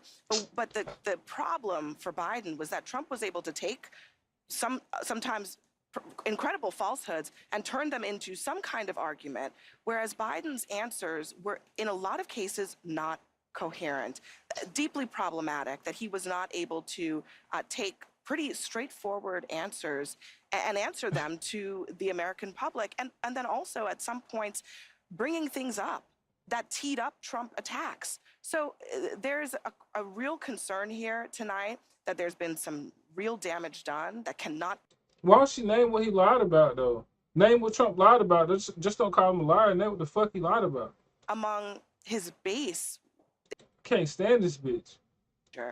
They are now seeing a president who is in the White House, who they do not necessarily believe can do this for another 4 years. David Axelrod? Look, I can't argue with either of them about how Democratic leaders are reacting to this poll. We said at the beginning that each person had a fundamental goal. And for Biden, that goal was to appear energetic, engaged, and look like someone who is capable of serving for another 4 years for president. That was job number one. I actually think he scored a bunch of points. I think if you just judge this on sort of policy stuff, he did score a bunch of points on issues like abortion, for example, on some of the economic issues. But there is a feeling, I think there was a sense of shock, actually, at how he came out at the beginning of this debate, how his voice sounded, he seemed a little disoriented. He did get stronger as the debate went on, but by that time, I think the panic had set in, and I think you're going to hear discussions that I don't know will lead to anything, but there are going to be discussions about whether he should continue. And I think part of it is Donald Trump did not meet his mission either. He could not resist the temptation to be nasty, to prevaricate about a whole bunch of things, about his own record, about Biden's record, and to seem petty and small at times. So what you saw was a candidate who's deeply vulnerable and a president who may not be able to take advantage of it. Listen, if anybody in America thinks that that was even close to being an okay debate by Joe Biden, I'm living in a parallel universe. That was an unmitigated disaster for President Biden from the second he walked out to the closing statement. The biggest issue for Democrats is abortion, and he couldn't give an answer. He gave an answer, he couldn't even give a coherent answer on the biggest issue for Democrats tonight. I've heard from leading Democrats across the United States, elected governors, congressmen, who are texting me and saying, I'm worried I'm going to lose if Joe Biden's at the top of the ticket. Bob Casey, I promise you tonight, in the state of Pennsylvania, is thrown up in his mouth because he knows if he's got to stand next to Joe Biden, he's going down in Pennsylvania. If he's on the ticket, I don't know how it's going to work. Yeah, look, it was a really disappointing debate performance from Joe Biden. I don't think there's any other way to slice it. His biggest issue that he had to prove to the American people was that he had the energy, he had the stamina, and he didn't do that. And so I think that is of concern, and I think for a lot of Democrats, that's very disappointing. I will say Donald Trump also had some really rough moments in this debate, and talking to the Biden campaign, they say their dials started really moving away from Trump as he was increasing his personal attacks on Biden. So I think there was a lot about his kind of character and the kind of personal nastiness that he was putting on display, that doesn't help him with the swing voters that he needs. And I also think you saw him continue to get sort of more and more animated across the course of the debate and, give some really problematic answers. CNN is so fucking trash, bro. They're so garbage. I hate listening to their fucking voices. These people are so fucking garbage. And like literally, the only reason they had what's her name, Gabby, the black chick. The only reason they had her talk is to say that Trump is a liar, so that black people heard her say that. Like everything is so fucking just. Like these people just disgust me. Everything is just so blatant. Didn't even call it a lie. I'll give you the analysis. You kind of have the old man versus the con man. I can walk you through how I'm supposed to see it and say it, but I just want to speak from my heart. I love that guy. That's a good man. He loves his country. He's doing the best that he can. But he had a test to meet tonight to restore confidence of the country and of the base, and he failed to do that. And I think there's a lot of people who are going to want to see him consider taking a different course now. We're still far from our convention, and there is time for this party to figure out a different way forward if he will allow us to do that. But that was not what we needed from Joe Biden, and it's personally painful for a lot of people. It's not just panic, it's pain for what we saw tonight. And if I may just add to that, you probably I think Joe Biden lost in the first 3 minutes. I think a lot of voters probably tuned out, and millions of people are having conversations with their families, with their friends, of if the president is up to the task and if he should step aside. And I'm someone who believes the former president is a threat to democracy. I think he is a threat to the America as we know it. He wants to fundamentally change our institutions. He has laid out what his plan is. I am not confident that that is the man to take him on. You cannot tell me democracy is on the line and then give that performance tonight. If, based on that, in 18 weeks, Donald Trump will be the president-elect. Fake bitch. The people doing focus groups tonight, and we'll see if our dial group with Laura Coates confirms this, say that Biden actually scores pretty well on the issues when he's talking about the substance. And Trump's numbers went down both because he was ducking questions, he was lying about some things, and he was refusing to answer in some of it was the tone. What they he don't lied like about? it. So when you see that, when you see sort of the Man was lied statistics, to. you're going to look at like, oh, that's a mixed bag. But to Vance's point about the president's performance, that's what caused the panic. So the question is, and my question actually is, what happens? Because to it's a great political strength of Joe Biden is his resilience and his stubbornness. It's also sometimes a blind spot because he is so stubborn. It's going to be very hard to someone, and I don't know who it is, who could go to Joe Biden and say, you need to do this, number one. And the question is, again, like, I'm just telling you, to Abby's point, I've been doing this for 30-something years, going on 40 years, and I have never, ever had what happened on this thing tonight happen in the middle of a debate. It started early, and it continued. And to Van's point, Van made a very important point. These are people who love Joe Biden, who credit Joe Biden for kicking Donald Trump out of the White House. They're Democrats. The Democratic Party is a very diverse party. It fights about a lot of things. It has generational issues. It's had regional issues and everything else. The thing that unites the Democratic Party is trying to keep Donald Trump from getting back into the White House. They love Joe Biden for kicking him out. They don't want him back. They came into this debate nervous that Biden was in a weak position. They leave this debate panicked. John, if you love the guy, How could you put him out there? That's Joe if you love Biden him, didn't if you love Joe kick Biden, Trump if out. that was Fake my ballots father, did, bitch. you don't put a guy in that situation. It's a great point. These guys know this better. These guys know this better because they talk to them. There's this legacy in the Democratic Party. You don't challenge the incumbent because when it's happened in the past, they haven't beaten the incumbent, and then the incumbent has lost the general It was election. actually Donald Trump that helped make Joe Biden the nominee because there was a feeling that if there were a primary, that would weaken, that Biden would probably win, but it would weaken him in a general election. And so there were people who could have run and didn't run because the history of that is bad. The point is now he is the nominee of the Democratic Party. This isn't the 60s, okay? Voters choose the nominee. He is the nominee. Only he can decide whether he's going to continue. And as you point out, and as Kate knows very well, this is a guy with a lot of pride and who believes in himself. And the idea that he's going to say, you know what, I had a bad debate. I think I'm going to walk away from this. Hey, is this where Michelle Obama steps in and says she's running for the Democrat Party? Or Gavin Newsom? We can call him Newsom, Gavin Newsom. I think let's see how voters react to it. Let's see how voters react to it. The problem with the one night is that it's a one night that helped confirm people's fears. It's the one night that everybody was watching. That was essentially, you know, Trump said, you ought to take a test. That was his test. And people are going to feel that he came up wanting, not on the substance. I think he actually won on the substance. I don't. Hey, yo, can we acknowledge now that CNN set Biden up purposely? This is all done on purpose to get him out the way, man. They did it in the nicest way possible by putting him up against Trump and then saying, hey, we didn't do this to you when you debated Trump. That's when it went wrong, and that's when you didn't really perform. These people are so evil, but, you know, if you got some IQ, man, and a good amount of intelligence, it's easy to see. Shit is disgusting. Van, I know you're speaking from your heart. I'm worried about the president. We should pray for the president. I think his advisors, I think the White House, and I think his family have a lot of explaining to do to their party and to the American people. This night, this one night, was caused by and asked for by the Biden team. They wanted this night.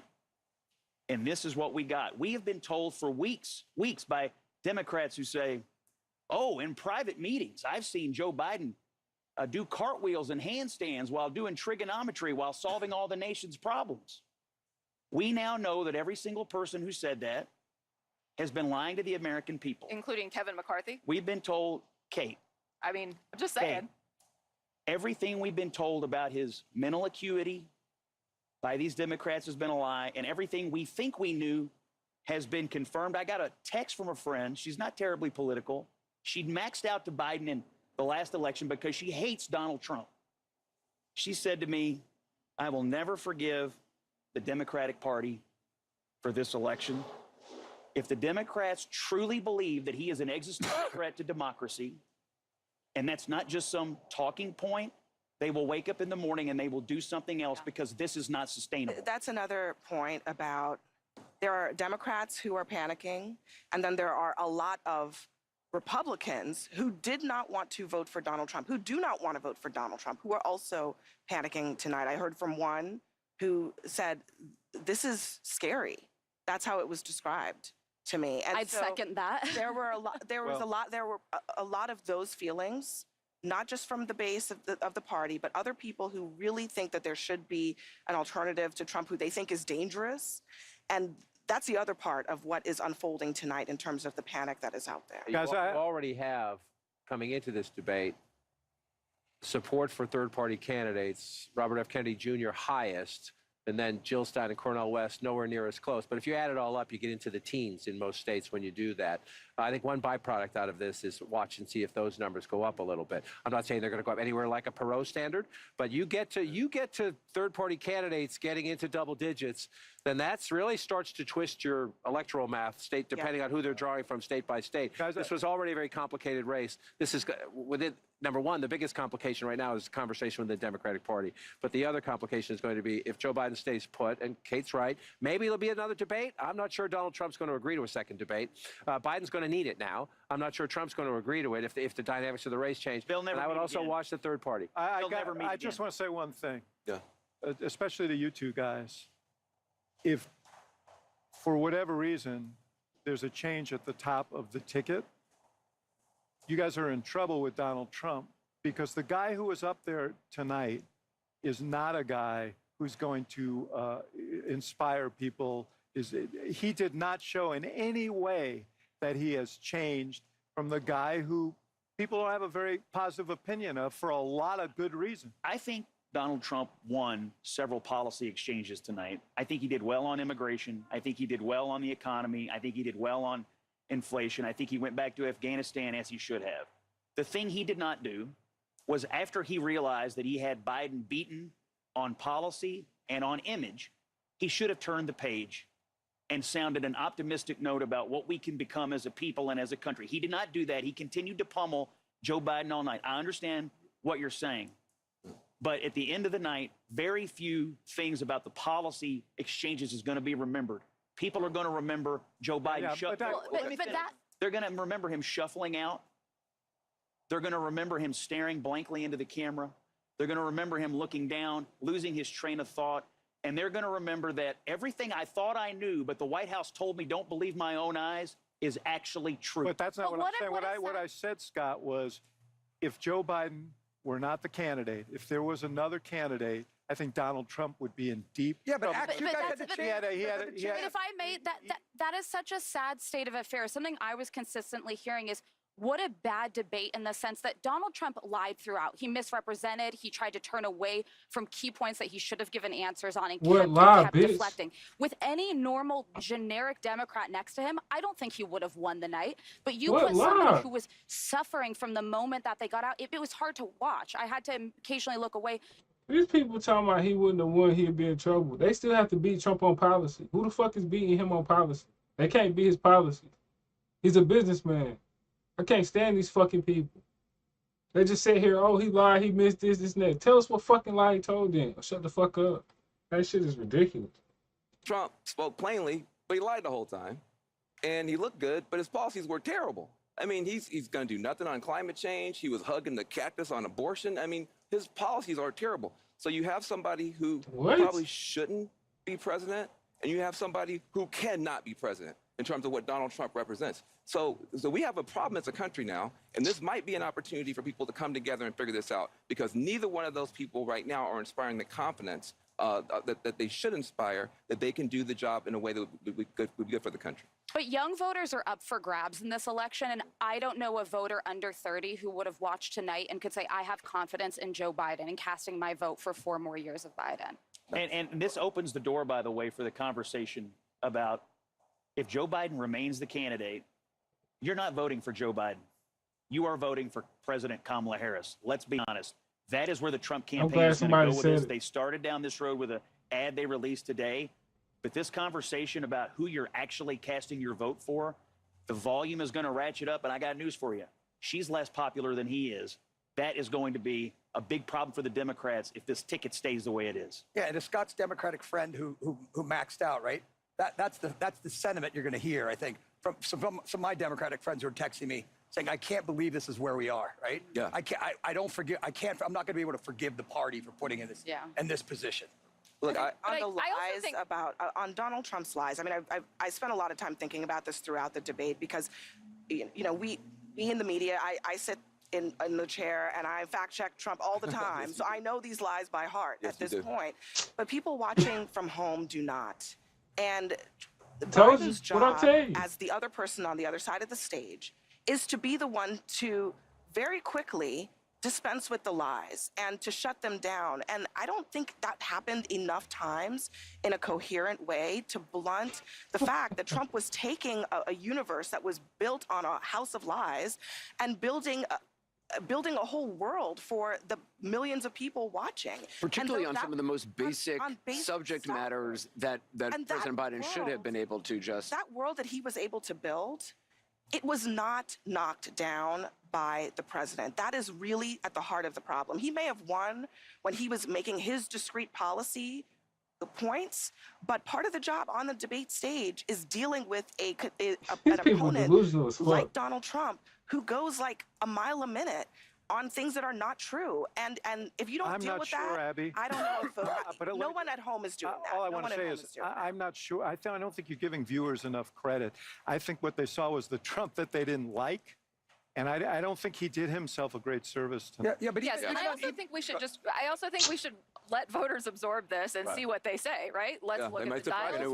Let's look at let's look at where they are next week. We can make our pronouncements, but ultimately voters have to absorb this. Turn your mics off, guys. They know people aren't fucking stupid anymore, man.